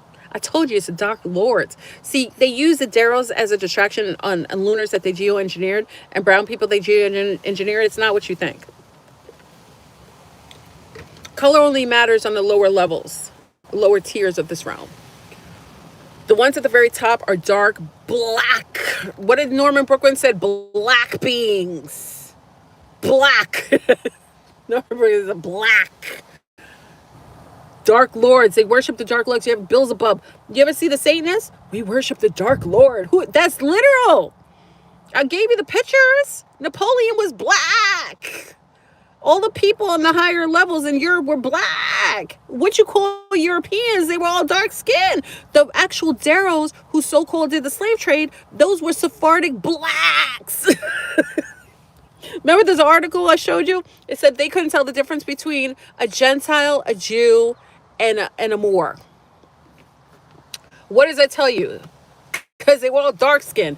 They use these other people to cause coups. They need a differential. It's like a checkerboard. They got to use colors. Black and white is a whole spell. Okay? They got a whole thing going on.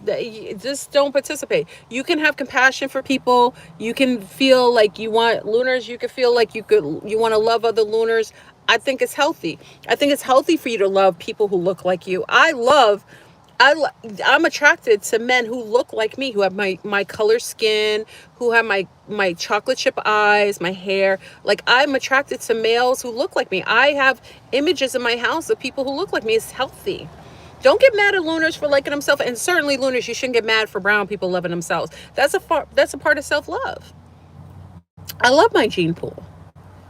That's healthy. There's nothing wrong with lunars wanting to preserve. They don't have the numbers. They were brought here and geoengineered, and a lot of them, they aren't gonna survive this. I'm just telling you, you mix white paint with brown paint, what do you get? They won't survive it genetically. It's a form of genetic annihilation, but they don't realize they're being set up by other people that look seemingly lunar, who are setting them up, that are Deros. You know what I mean? They setting them up. So it's not really a fight of brown people. We got to stay out of it. I would do things with your own people, though. You know, I think for safety matters, I wouldn't go around and having other people. Now, that's where I will say I agree with Jewish people in that concern, and Chinese people with that concern, and who else does that? Amish people. I wouldn't go to a hospital and have other people from another gene pool touching my children.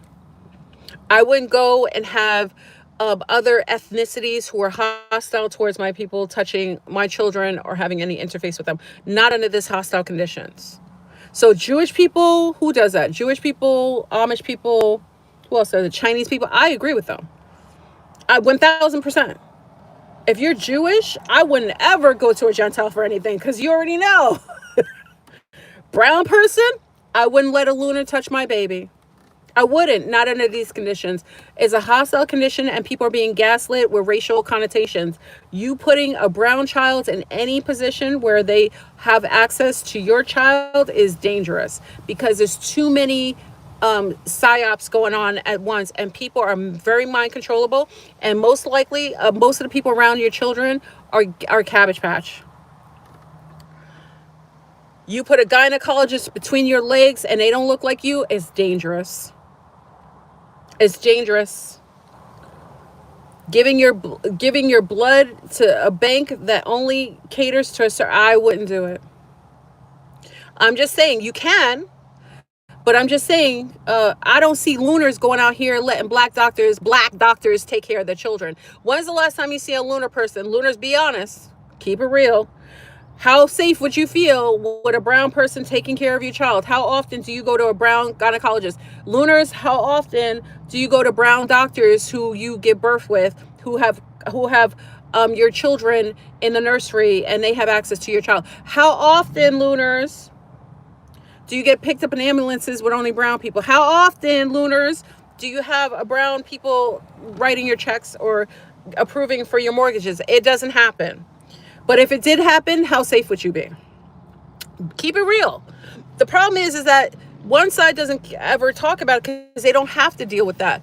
Brown people do. So Lunars, when brown people say they don't trust other Lunars, just reverse that on you and see how safe you would feel. It's not saying every Lunar would do something, every brown person, but I'm just saying, how safe do you as a Lunar woman feel comfortable with a brown woman holding your child? Now, brown women are not notably sociopaths and so on, not historically, but I'm just saying, I've seen Lunar people in hospitals saying, I don't want that doctor. They'd have a Muslim, no, I don't want that doctor. And they have a right to. I don't see anything wrong with it. I agree with them. But brown people, you got to take that and put that on yourselves. Some of you, listen, I got friends from all different backgrounds, all kinds of things. It's not saying anything, but I'm just saying, in this kind of climate, you got species of beings over here right now that are unsafe. They're unsavory and they're unsafe. And did you ever see, what do you call it?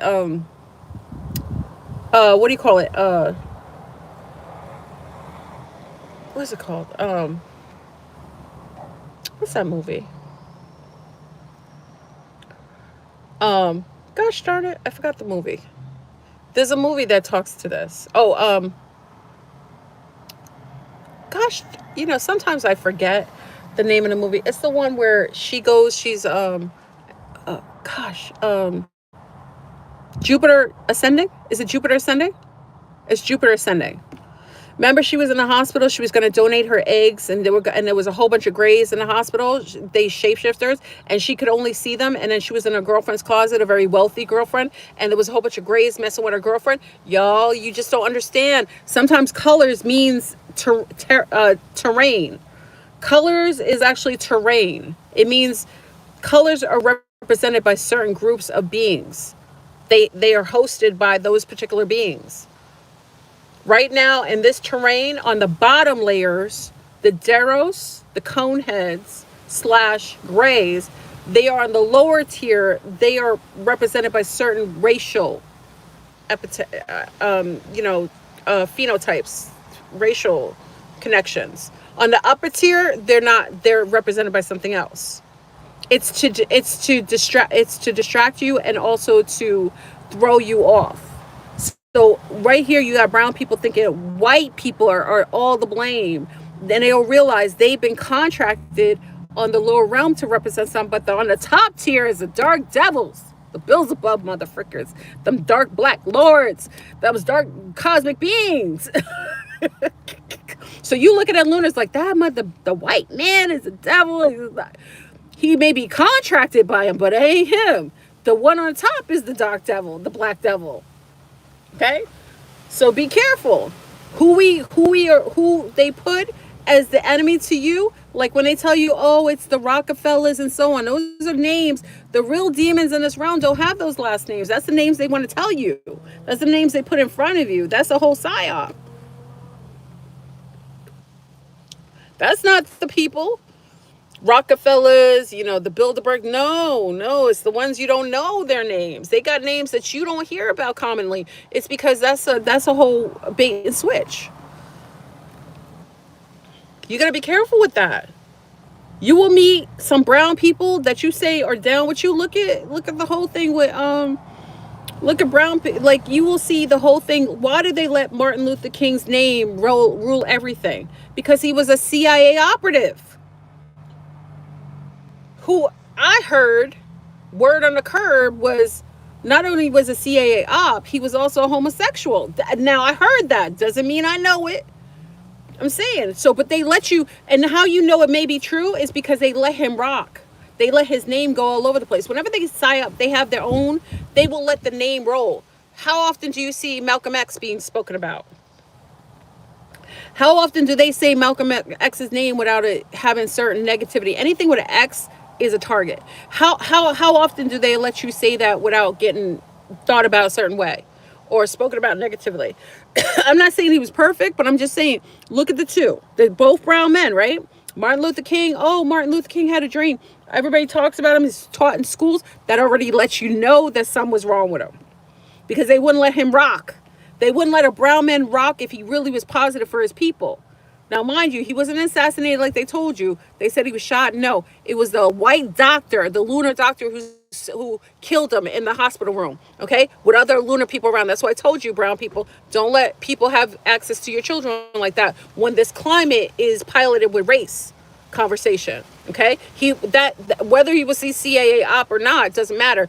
They let a lunar man kill him up in the hospital by suffocating him. Okay, but he was a CIA op. So you have all these children, oh, we should be like Martin Luther King, or, oh, we should love him because he told, no, the motherfucker, there isn't any healthy brown person who should tell you to put your children in school with people who spit on you, call you names. Why would you put your children in that harm's way? That's how you know it was a psyop. Desegregation was to get the Deros access to your blood. Desegregation wasn't for positivity. Brown children in their own terrain were smarter, healthier. They had higher scores than all the other children outside of desegregated places. They were smart. They were healthier gene pool wise. They were stronger. They were creating all kinds of Wall Street and everything. Their minds were healthier. Desegregation was to get access, the Deros to get access to you. And they use a CIA operative to push it. You shouldn't ever have your children around any hostile. Why would you want your children to be in school with a whole bunch of teachers or people and have access to your children who hate you on a cellular level? It doesn't even make sense. Who would push that? Who would even want that for their children? These just like the same thing with the trans agenda. You got all these people with children sitting on the side of a road with trans people with their penises out, dressed in drag. Those are psyop children. They're probably Cabbage Patch. You thinking those are children? Those were probably Cabbage Patch. Who would do that? Who's taking their children to story time with trans at the library when he's bending over and you see his balls through his tutu? It doesn't even make sense. What mother? I'm a mom of young people. You think I'm going to take my toddler over to story time with a trans? And I know a lot of mothers, lunar, Asian, they ain't letting their children go there either. What you saw those children on those videos sitting in trans story time, walking around in tutus with his balls out, with all kinds of makeup on? That's none of our children. That's a psyop. That's what those brown children, they show you those images of them going into school, getting spit on, going to school. Those are Cabbage Patch, y'all. There isn't any healthy brown person who would ever put their children to go to school, just to go to school to get the same books, motherfucker. It isn't worth it. Why would you let your child be stones, grown men yelling in their face, animals, dogs at the school? Why would you want your child to go somewhere where you have to have military sit outside? That's a whole psyop. I question that even happens. You see what I'm saying? See what I'm saying? This whole realm is a training ground. And if you believe anything on social media that you cannot taste, touch, or verify, you are a fool. This whole place is crazy. You got clowns who are trans telling you they're a man. If you ever look at Trump's hips, you would ask yourself the question, when have you ever seen men? Men generally, when they get older, don't get women's hips. But people on hormones who can't take them for a certain period of time, they start getting their hips back. We talked about the pink swastika, the Nazis who were really females placating themselves as males back in the World War II. The outfits were made to fit females' hips. They're showing you the opposite, y'all. They're playing with you. Whenever you have a group of females that are positive, you're going to always have the adverse.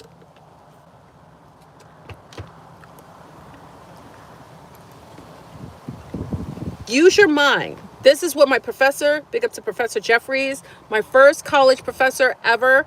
I love him for expanding my mind. I was a 17-year-old girl going into the university, and he expanded it. This is when universities used to hire the best and the brightest and those who thought outside the cube, outside the Kaaba, outside the box. He expanded my mind. I went to the RISM library that moved around every 2 weeks in Manhattan, y'all. You've never heard of it. How come you've never heard of that library? It had all of the banned, censored books. I had access to that via my professor. I thank all my professors from New York University who taught me that. I didn't know. A lot of this stuff that I've gained is through contact with interterrestrial, extraterrestrials, but also by having, by product of my frequency, it allows me to attract those who will teach me, expand me higher. The Andromedans have seeded me here and have allowed me a playground of information that I can access that expounds my abilities here. Believe less of what they show you and more of what you experience. If you listen to them, you're going to think all these people in politics, all the people in politics, you look at the men are women and the women are men. You got them on social media too. I told you on social media, they've got you too. They've got all these channels. They got some people on channels talking about how to procure a high value man. And meanwhile, it's a whole trans woman telling you how to procure men. They're a whole psyop. But you sit there and you just don't know because you don't know yourself. You're not working on yourself. You gotta break free from the chains. And again, if you're a Cabbage Patch, it's very hard. I don't even know that you can. It's like a Pinocchio moment. It's like Pinocchio. I want to be a real boy. Like, you have to get past those lies. Why did Pinocchio's nose grow? Those lies. And I'm not perfect, but I do know that they psyop. Like when you hit in the rim on the basketball, basketball's on the rim, there's always something trying to shake it off so it doesn't go in the basket. You know what I mean? When I'm online, you get all these weird kind of characters that attack the channel, attack me, and it doesn't make sense. Like, why would a woman attack me for what? Talking about aliens, or because I have someone on the channel that's speaking facts about certain things. Why would that be attackable? Why would that be negative? Because they are contracted by the Beelzebub, by the Dark Lords, and they're probably Cabbage Patch themselves. Anything that's hyper materialistic is very Cabbage Patch as well. It's very Cabbage Patch like to be hyper material. Now, people can be socially conditioned to be very materialistic, but if someone can't break free from that, well, first of all, I think they've probably been inoculated 15,000 times. I wouldn't trust anyone who's had. First of all, I wouldn't trust anyone who's engaged with the inoculations not clean themselves out. That Cucarachi inoculation in 2021, 2022 that people are taking, they still taking, I wouldn't trust them. They got all kinds of hardware in their body. They got Mogellans, they got the mRNA that has changed their genome, and they're hardwired to the Wi-Fi system. They're getting messages through the Wi-Fi telling them how to act and be and what they're supposed to look at. You can't just, you're gonna have to clean the body out. And I think it's way too late when it's hijacked your genomes. I would have to put the blood under the microscope to see if that might have to be the precursor to interfacing with people, so you can see if they have replicatable, their blood looks like, something out of the cube in their bodies. Anybody who's upholding all the socialized system of trans, whether everyone wants to be a power bottom, and C stars, if he's ever been with another man, you shouldn't trust them. That is my thing. I wouldn't, if he tells you, because that's another conversation. But there are these ConeHead males, and it doesn't mean like a male wanting another male is negative. That is not true. I don't think that old gay males are negative. Absolutely not. But I think those who are socially created and have been biochemically hacked to become that, I think they're very dangerous. I think if their mothers were highly inebriated or on any kind of chemicals or took any sort of inoculation while pregnant, I would be careful. I think if he has that disposition and it's been socially conditioned and created in him, I'd be careful. If he was ever in the prison system, I would be careful. Okay? Because in prison, we talked about it with one of our C stars. She said they're getting paid to engage in biological experiments. And it's by no fault of their own. A lot of times, men go to prison and their families forget about them. They don't come from means. So they're a byproduct of being participating in chemical chemical warfare via experimentation because they feel a necessity to do it so they can get some sort of commissary. And unfortunately, a lot of brown and lunar males, it's not just brown men in jail, it's lunar and brown men, they are infiltrated that way. You got to be very careful. I mean, you would have to clear them out from mRNA, but they do a lot of chemical warfare. That's a whole, we talk about concentration camps. Prisons are concentration camps where they experiment on them. That's why they had to desegregate. They had to desegregate. They needed to get access to certain bloodlines that they didn't have access to. So what did they do? They created a whole psyop of, racial division, getting their CAA op, MK. Oh, why is his name MK? Right? Okay. MK. Why does Martin Luther King? Why is it MK? Even with Malcolm X, Malcolm, like the M, it's got a 13 on the beginning, the 13 letter. I always question them using names with have M on them. You know what I mean? Amplifying those kind of males, you got to be questionable. You know what I mean? But you had a man who represents MK, and he was the one who pushed for children to be together. No, you shouldn't ever be in a room or have access with your enemies.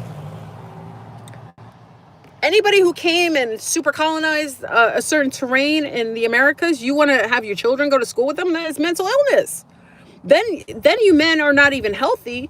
You want to mate and create children with women who were a byproduct of that form of colonization. And if you mess with any man who's okay with that, that's also, you should leave him alone. Any healthy man who loves his gene pool, who loves his people, who comes from a biologically healthy place, he wouldn't ever seed his enemy's womb. And when I say enemy's womb, means women who come from those bloodlines who did harm to his ancestors. It just shouldn't happen. That means that he's an enemy by default. You wanna replicate the enemy's children, their offspring.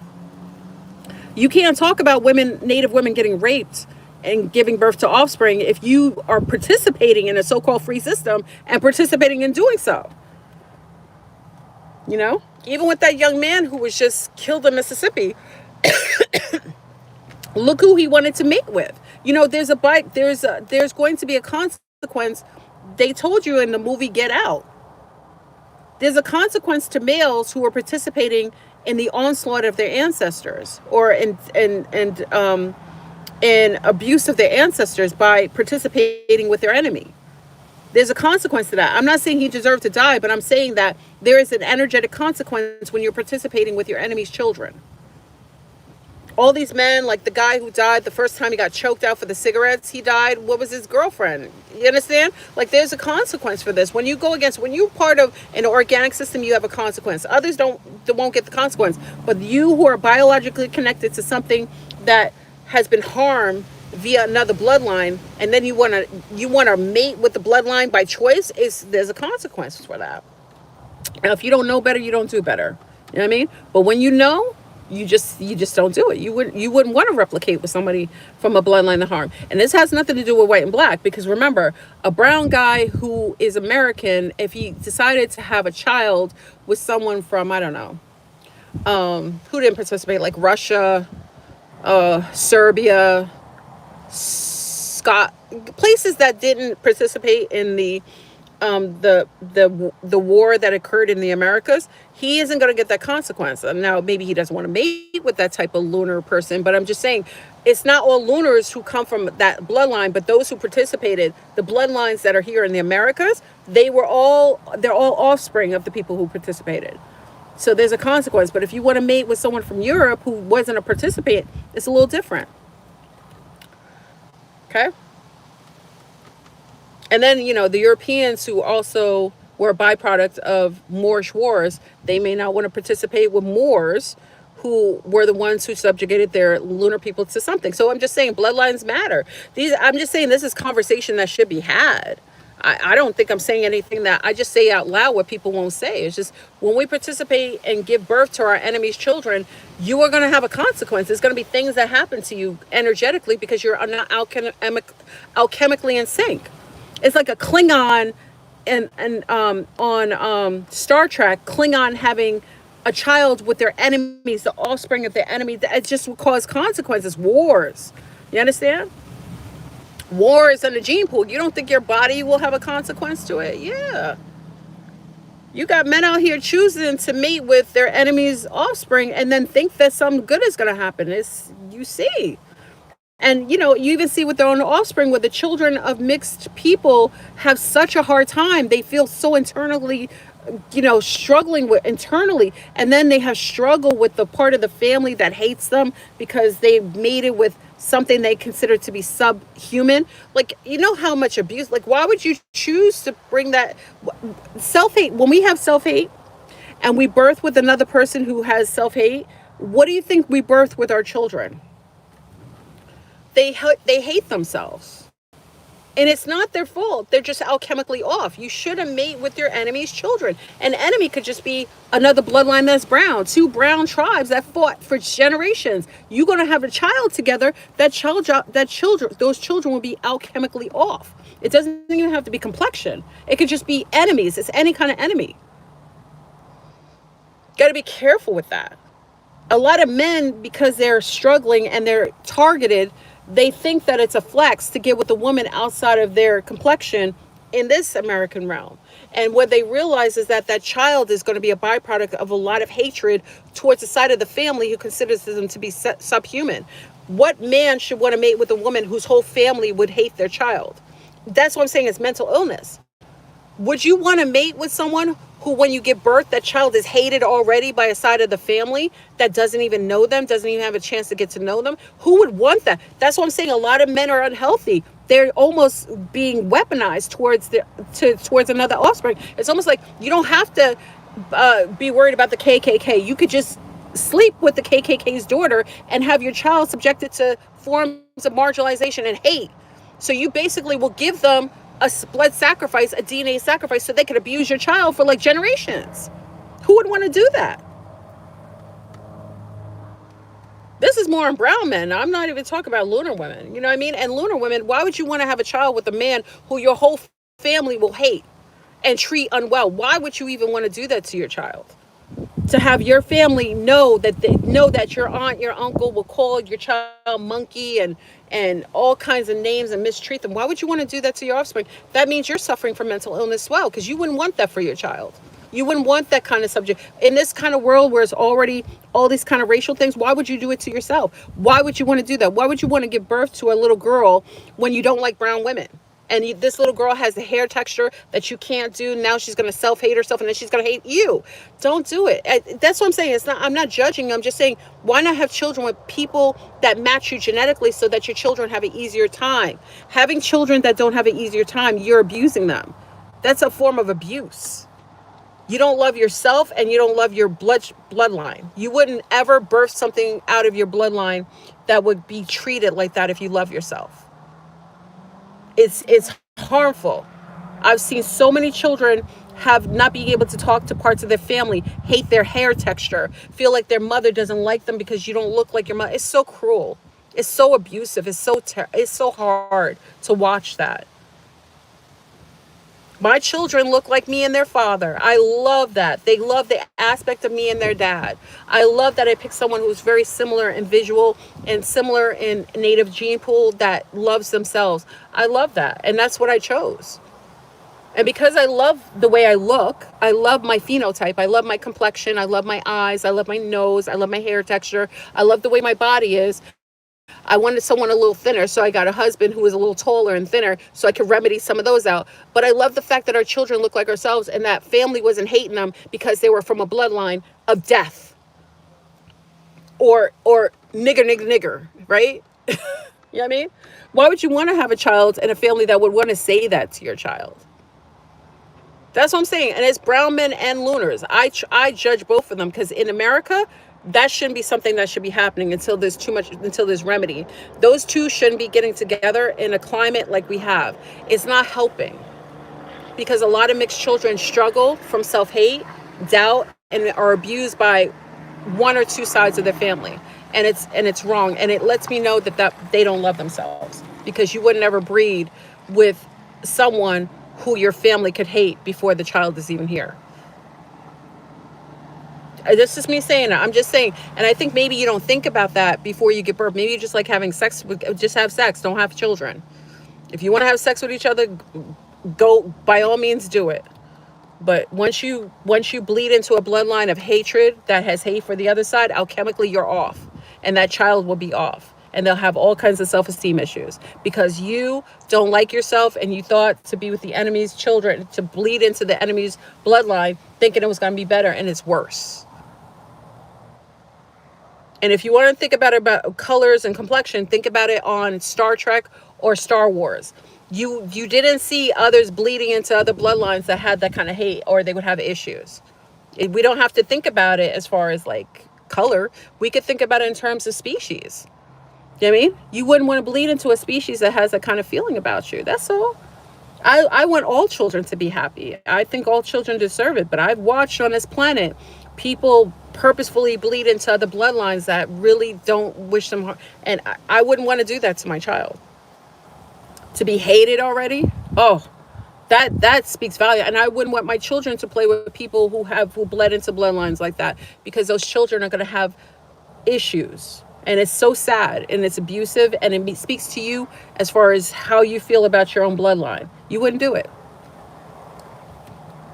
Bloodlines matter on this planet, especially in this kind of crazy loose field with vampires. You got ConeHeads. You got all this kind of things here. Why would you want to make it harder?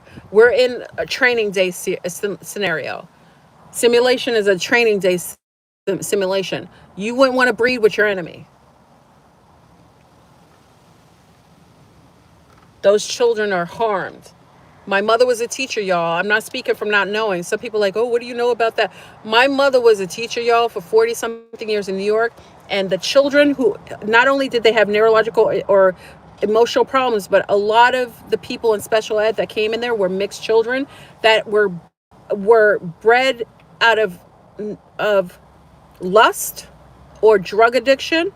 And those mixed children, especially if they had a lunar mother, had family members that were harmful to them.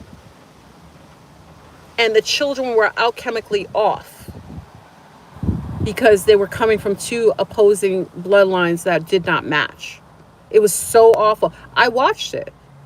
I watched little beautiful mixed children, beautiful little mixed children that had such self-hatred. They could be the prettiest mixed child, just beautiful, beautiful combination of both, lunar and brown, beautiful. I'm saying phenotype, beautiful. And they would have such self-hate and self-loathing, have such internalized self-hate because they were bred into a family that wasn't harmonic. It's so sad. So sad.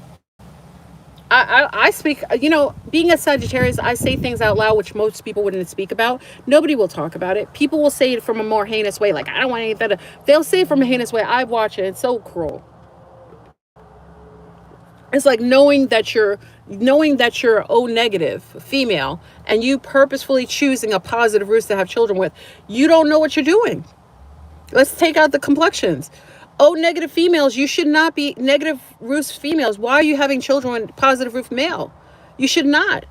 Now there's a chance you're going to have negative roosts in your womb, but what if you don't? You know how alchemically off it is when you got to take a shot to allow your body not to kill the offspring. You know how many times I see women who gave birth to another blood type, a negative roost, and they don't like the children they gave birth to? I've seen it several times where you'll see a negative roost mother or positive roost mother, and they don't get along with the negative or positive roost child. They don't like them because alchemically they're not matches. Blood types matter, y'all. You shouldn't, and I say negative roost women because you have the hardest time. You should be very careful. You should only mate with a man that has your negative roost. I know it's more difficult for our brown sea stars. Our brown sea stars is a little more difficult for you. But it will make your life easier and make your life healthier, and it'll give you more harmonic children. Stay away from positive roost men. I know they're sexy. They're my men. Big up to all the positive roost sun stars in here. You are delectable. You are perfect for my womb. But for negative roost females, you have to definitely you have to stay away from them. They aren't good for you. and they're going to cause all kinds of health issues in your womb, and you're going to have all kinds of issues with yeast infections, urinary. You think you have a UTI because it's just your body? No, it's because you're sleeping with the wrong blood type. You think you got fibroids? No, it's because he's unhealthy. It's a lot of times you lying with men that are killing you off inside of yourself. You shouldn't be sleeping with other blood types because he could be literally inseminating death in your womb. Blood types matter. I don't trust people who don't ask who's the blood type before they have children or before they get married. Back in the days, they used to do it for you. Back in the days, if you look at all the old movies, my parents, my grandparents, my aunts, my uncles all had blood tests before they got married. It was required to get a blood test before you got married. They wouldn't give you a marriage certificate until you got a blood type. How come they don't do that anymore? Because they want you alchemically off. They want you to give birth to children that are not healthy. You think our environment's unhealthy or violent? It's because many of you are having children that are not alchemically healthy. So they're going to come out like savages. You're supposed to know the blood type of your partner, and if you don't know it, you should go get it. You shouldn't be sleeping with people that are alchemically off. They're going to be hurting you. With sea stars, please listen to me. This is definitely an Andromadan kind of mindset. If he isn't your blood type, you shouldn't be having sex with him. Or you should have sex with a blood type that matches you. It doesn't have to be the exact, he has to match you. But certainly, I'm more concerned for O negative sea stars because I'm seeing it time and time again. They're having miscarriages, they're having issues through pregnancy, and then after they give birth to something that's opposition in their womb, they have a whole bunch of health conditions years afterwards because now they birthed something in their womb that has changed their chemistry forever.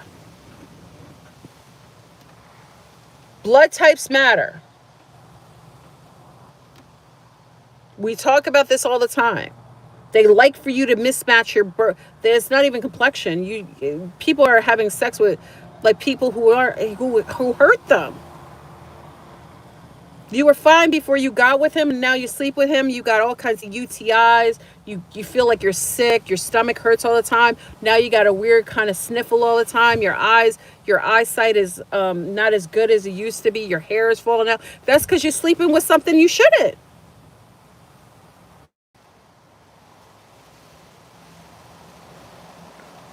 Gentlemen, you used to be able to have clear thoughts. You used to be a good athlete. You were fine. You used to get that jump. You used to get that free throw. You used to do that three shot pumper. You could play soccer. You could kick that ball up. All of a sudden, you're sleeping with the wrong women. All of a sudden, you got jits. You got weird kinds of thing. You can't sleep without drugs. You can't live without alcohol. You feel like you lost your Austin Power. What is it? Austin Powers. It's because you're sleeping with a woman that is alchemically off and she's affecting you. You shouldn't be with her. She's going to make you sick. Okay? And some women are more prone to feed off of certain men alchemically. So if you don't know her blood type, she could literally be a vampire. And every time she gives you fellatio, you're sucked dry. Is this too much? Am I going too off? I'm sorry, y'all. I'm on a tangent. Is this bothering you? I apologize. I could be a little off. Sometimes I share too much and I feel like I go on tangents, but I'm on coffee, so it's kind of making me want to talk more. So I apologize if I'm offending you.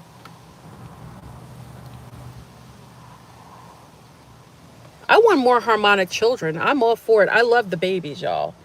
That's one thing. I love the babies. I love all babies. I love them all. I love babies, healthy babies. I love babies that can thrive. I love them all. I want more healthy babies. I want healthy babies. I want healthy males on the planet. I want little boys to thrive. I want little boys to be born and be loved and hugged up and supported and non-targeted. I don't want their wands being circumcised. You all doing circumcision. Who told you were Jewish? Why are you circumcising your children? It's a ritual. They eat them. They sell them. Why are you letting someone touch and mutilate your son before he's even able to talk? Why? It's cruel. Why would you let anyone touch your son's genitalia? It is a ritual. These motherfuckers are vampires. That's what I'm saying. We're living in a it's the new earth, y'all. You all saying you want to go to the new earth. That's the new earth stuff. They taking your son's foreskin. You got stranger danger. You got strangers before he's even freshly born. He's going in and be mutilated. He can't even tell you how it hurts. He can't tell you why he hates women. He doesn't tell you why he's a homosexual, because most of the time when they circumcise men, it makes them more prone to being homosexual. That's a fact. They did studies on it. He's more prone to be homosexual because he's been circumcised. It knows them. It is the first violation of their life. Why would you do it? Leave their wands alone. Leave them alone. No one should touch your son's genitalia. No person should even have access to your child like that. That's what I'm saying. Desegregation was a psyop. Go back and see how many little brown boys were circumcised before desegregation. Go look at Dr. Leonard Jeffries, I love you. My professor was the bomb. Go look and see how many little brown boys were circumcised before desegregation. No. Look at the little brown boys now, how they have self-hatred. They got all kinds of confusion. They have to have sex so much because it's so numb down there that they have to have anal sex. That's because you weren't told that that is a ritual that is done by Malachians. People worship Moloch, the god darn ConeHead people. You think that's normal? You're a Christian? Why are you mutilating your son's genitalia? And where does it go? Who's selling it? Just like the afterbirth of females. Desegregation was a psyop. That happened so they could have access to your little foreskins, your little boys, and they could flip their sexualities and make them into bioborgs that would have sex with anything that moves. And then put them in concentration camps so that they could be there and they could be dealt all kinds of bioterrorism in the prison system. The Andromedans have taught us this. The Andromedans, we stay clear of men like that. We have to keep clear. The Andromedans that are said here, that's why we stay apart from unhealthy males.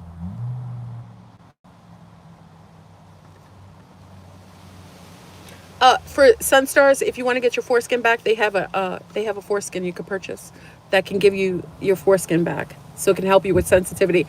I told you first. You can actually buy you can reforeskin yourself. Just FYI.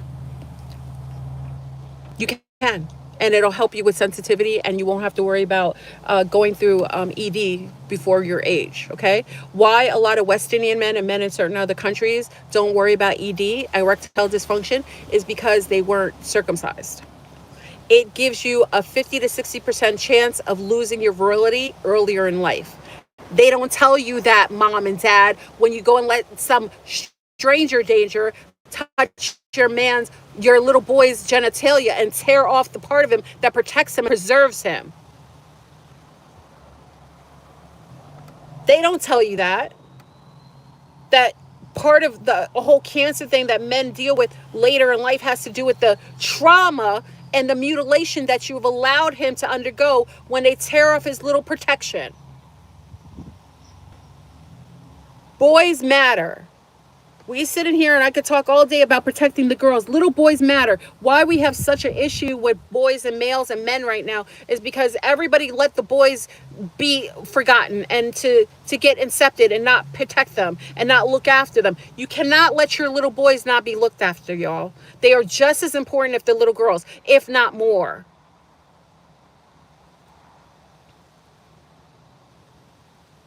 Do not allow your little boys to be watched by perverted young girls who are in their adolescence or in their pubescence or in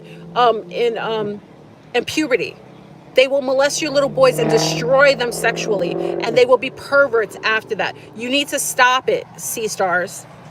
Girls are not safe for little boys when they're young. They cannot tell the difference. And a lot of little boys get molested and abused by women and girls. And you don't even know because you're too busy watching your little girls. You watch your little girls, but you got to watch your little boys. The predators out here are raping and hurting little boys, y'all. And they won't tell you because they're told not to cry and to be a man. They're hurting the little boys. Why we have such issues with men that are abusing women is because we have allowed little boys to be hurt when they're babies, and then we allow them to be hurt by stranger dangers or people in our family that are molesters. Your Uncle Fester that came out of the prison system who has a newfound love for anal cavities, and your little boy is perfect food for him because no one watches him and loves him, and he doesn't have his father in the house to protect him, so now he's under the guide of a pervert that's hurting your little boy. And if Uncle Fester doesn't get him, your cousin, who was also had a byproduct in his house by another man who molested the cousin, now he's in the house with his little boy having sex with your son because he's sick. Oh, thank you, my lovey, for the donation. Thank you. I don't want to tell you this. You know, most of you say, oh, FleurBrun, you're a lesbian. You only care about the girls. No, I'm Andromadan. I care about all the babies. And little boys would be healthy males, and they wouldn't be harming females if mothers, you prioritize your boys. You don't need a man in the house to be protective of him. You have to be protective of him. And letting your homeboys and your men come in the house to have sex with you, when you have a little boy in the house, that's unhealthy. Because a lot of times these men pick women with children so they could prey on the children. Don't have children unless you plan to put full time in protecting the babies. You shouldn't even want a man in your house around your cubs. Your lair should be your lair. Go over his house.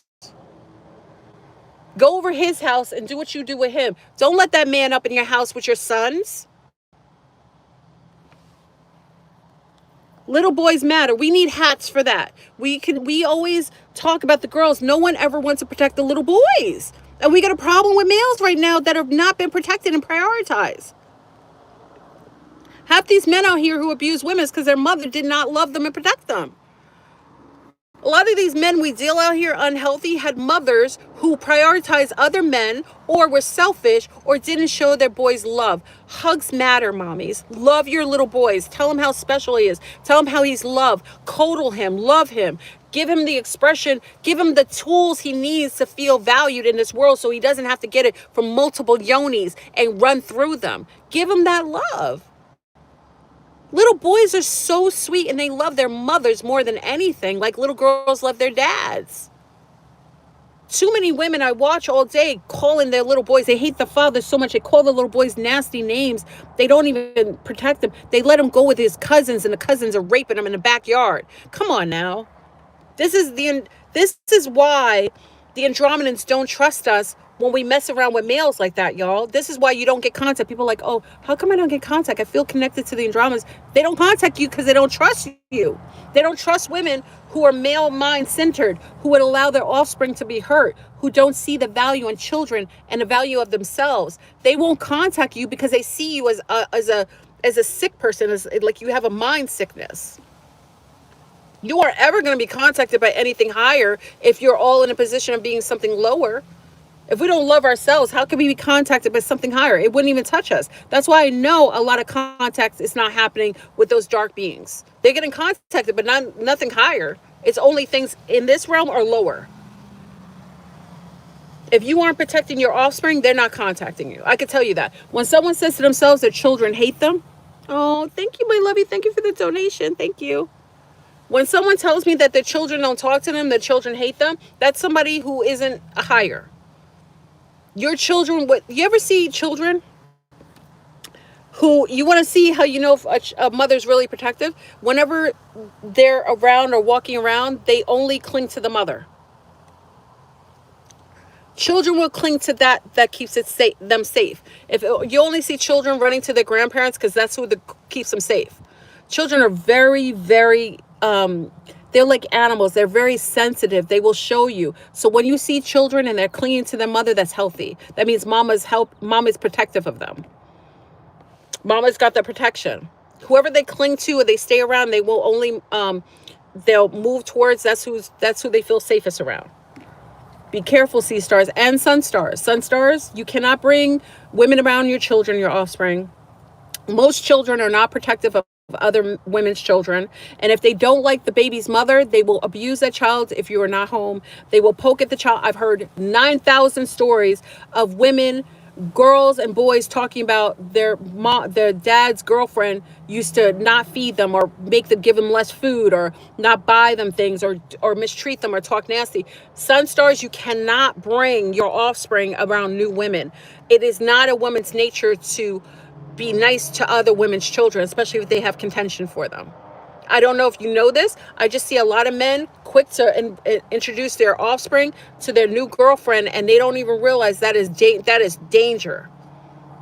It is dangerous. A lot of these women, especially if they got beef with your ex-girlfriend, your ex-wife, they will mistreat the child, and they will do it in subliminal ways you won't even know until the child is older. You don't know that. That's why all the movies have stepmothers as evil. I'm not saying all, but I'm just saying it's a thing. It is a thing. They will mistreat your child, and they do it without you even knowing. We got a planet full of perverts, degenerates, Cabbage Patch, clones, inverted people. It's a cesspool down here in this piece. You got to be on it like you got to be on them. The Andromedans won't mess with you, sea stars, until you are fully in higher vibration and love for self and protective of yourself, or if you have offspring. They won't contact you. When people are like, oh, I'm in contact, if your offspring are in danger, if you've ever put them in danger, they're not in contact with you. They won't do it. They know that you have a mind. Remember the thing with 11, the mind, what is it called? The mind, what is it? From Stranger Things, the mind disease, whatever they call the mind. That's because they know you're sick. They aren't in contact with you. I know it.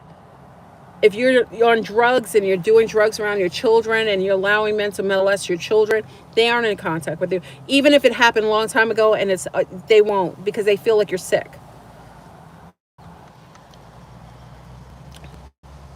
They just won't do it. And sea stars, that's how you know how you know someone's healthy is if their children love them. A good sign of a healthy person is that children love them. If the children are in hatred, or the mind, what is it called? The mind flare. Oh, the mind flare. The mind flare, that's what it is, a mind flare. Yeah. So sea stars, this message was for you. I know I'm talking about all kinds of things. I'm all over the place. But sea stars, we're in the last days of training. It's the end until we go back to the old earth and we go back to our home world. It's very important for you to finish up your training. Be very vigilant. Take care of yourself. Take care of your offspring if you have them. Be very mindful of anything that you take in your body now. This is part of the hardest part of training, is right before we leave. And you wouldn't want to stay here for another cycle, because the next cycle, as far as I know, is transhumanism. The new earth is going to have transhumanism, when most people are going to be mixed with Borg, bio parts, all kinds of stuff, Magellans. That's the next cycle. You're going to have to be incarnated in the transhumanism world, where it's like Terminator. You want to finish up your training. Self-love, if you're having struggles, just sit with yourself. Talk about the things that you're learning, what you need to, do a little better. You know what I mean? Like, coffee is my thing. I shouldn't be doing coffee. I got to learn to get beyond that. I didn't drink coffee for a couple of days, and I have it again. So I got to be trained in certain ways. I got to do other things to work my body, get my body into optimum shape. We all have something. I'm not talking from the pulpit. I'm talking from the bleachers. It's the last of, the pole shift is on and popping. We had an earthquake in Mexico. We have weather wars. We had tornado warnings in New York City. Like, this is full on pole shift, y'all. You got a whole a president, orange gummy, sitting over there allowing all kinds of crazy. The Deros are infiltrating everywhere. It's the end. This is the biggest challenge. Your challenge is going to be yourself. At the end, if you watch a never ending story, at the end, the biggest challenge that the little boy had was seeing himself, an aspect of himself. And then we have the doubling people that are showing up, because we're in this convergence. So I'm going to talk about that too. I'll talk about the blood types again another time. I'm hoping this was helpful. It's very important for everyone to be responsible for yourself. You can't really do anything for anyone else if you're unwilling to do it for yourself. Our biggest challenges are usually within ourselves. Okay, there's no one out there that's really can hurt you unless you give them permission, or you contract yourself out. Okay, and for those of you who are other species or from other planted from other terrestrials, interterrestrials, or whatever, I don't think this message is out of alignment with you either. I think if you come from other beings like the Pleiadians, the Lyrians, the Arcturians, the who else? The Zetas are like the Greys. I wouldn't even put them in that alignment. Who else? The Arcturians. They don't even talk about the Arcturians anymore. You have other groups that are like the Anunnaki, which is just basically the Niburians, which we come from that world. It's different beings. I don't think this message is out of alignment for you, but this is for the definitely for the Andromedans, those seated from the Andromedans. This is the end of our training. They wanted me to share that with you, and so that you perk up a little bit. If you felt a little like you were taking a rest, it's time to get off the bench and start working out and doing stuff more. So we have to be prepared for this last part of the training. This is the last part, and I want to get my people out of here. Okay, and like I said, they made it a point to put all of the places that are Exodus points. They put a lot of war in trying to deter certain people. I know my Exodus point, and when it's time for me to leave, I will take my people out of here, and we will leave this firmament, and we will be outside into our home world again in the old earth. But for now, it's the end game. So I hope this was helpful. I hope, again, I don't want to insult anyone. I apologize if I offended you in any way, whether you're a Cabbage Patch or not. It doesn't mean you don't have a right to be valued. Even like I wouldn't, just because I have something that's so-called not real or as what you consider to be organic, doesn't mean I have a right to abuse it. You understand? You have a right to exist in a healthy way and to grow and expand. It isn't for me to make you feel lesser. It isn't my intent. No one is lesser. We're all here in this realm together. It doesn't matter if you're geoengineered or organic. It doesn't matter. It's here for us to grow and evolve. That's it. So, hopefully this message was helpful from the Andromedans. I will be on tonight on Zoom if you want to join us on Zoom. I think we have a lot to discuss on Zoom about the pole shift and what's happening right now. And stay strong. I know they're doing Agent Orange, where you guys were seeing the orange mist all over again. I just the modalities. We'll go over it again tonight. You can always join us on Zoom, and just make sure if you come on Zoom, y'all, just make sure you identify yourself. You don't have to stay camped up though. It's not necessary. We should know who you are, because there's Smithitarians all over the place. But I do wish everybody well. We were trying to figure out the names of the woodchuck and his girlfriend. So we have a couple names. We have Chuck Bass and I don't know if you guys watch. Somebody said Chuck Bass. We have Chucky. We have Author. We have Swayze, Chuck Swayze. I like the name Swayze, Chuck Swayze. So we have a couple names for the woodchuck. I have not picked a designated name yet for Chuck and his girlfriend, my woodchuck and his girlfriend. And I'm so happy that he's alive. So big up and shout out to my woodchuck. He is amazing. I was so happy, y'all. I know many of you saw how happy I was. I really think I thought my neighbors killed him. I really was upset with my neighbors. I really thought they were evil devils. And I still think they might be, because why are you killing a woodchuck because they went in your garden? I don't think that's enough to kill a woodchuck. You know what I mean? I know it bothers people, and again, but I'm happy our woodchuck is alive. So, and he's got a girlfriend, which I'm so happy about. So I'm planning to drive home and see him wiggle down to my pond. Anyway, so please share your comments. I love when you share your comments, your opinions.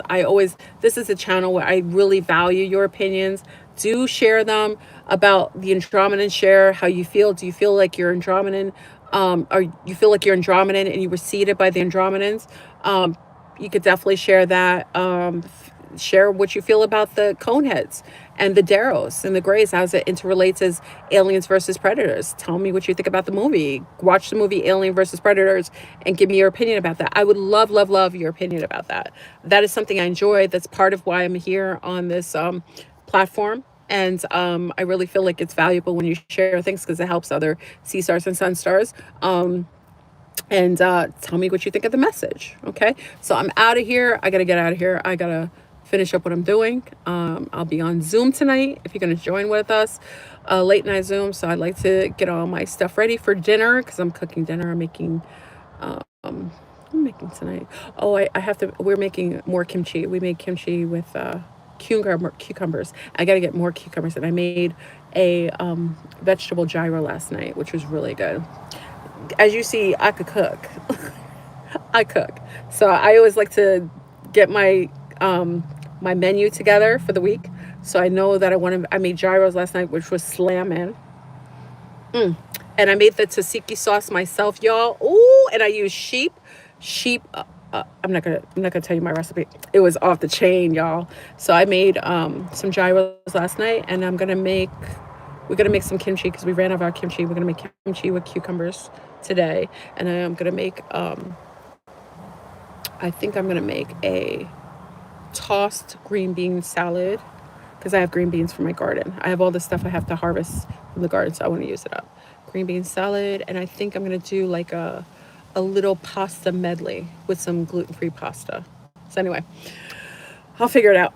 All right, y'all. So I will be talking to you Zombies tonight, and y'all, I hope this conversation was healthy. And I'm getting hollered at from the gentleman in the truck.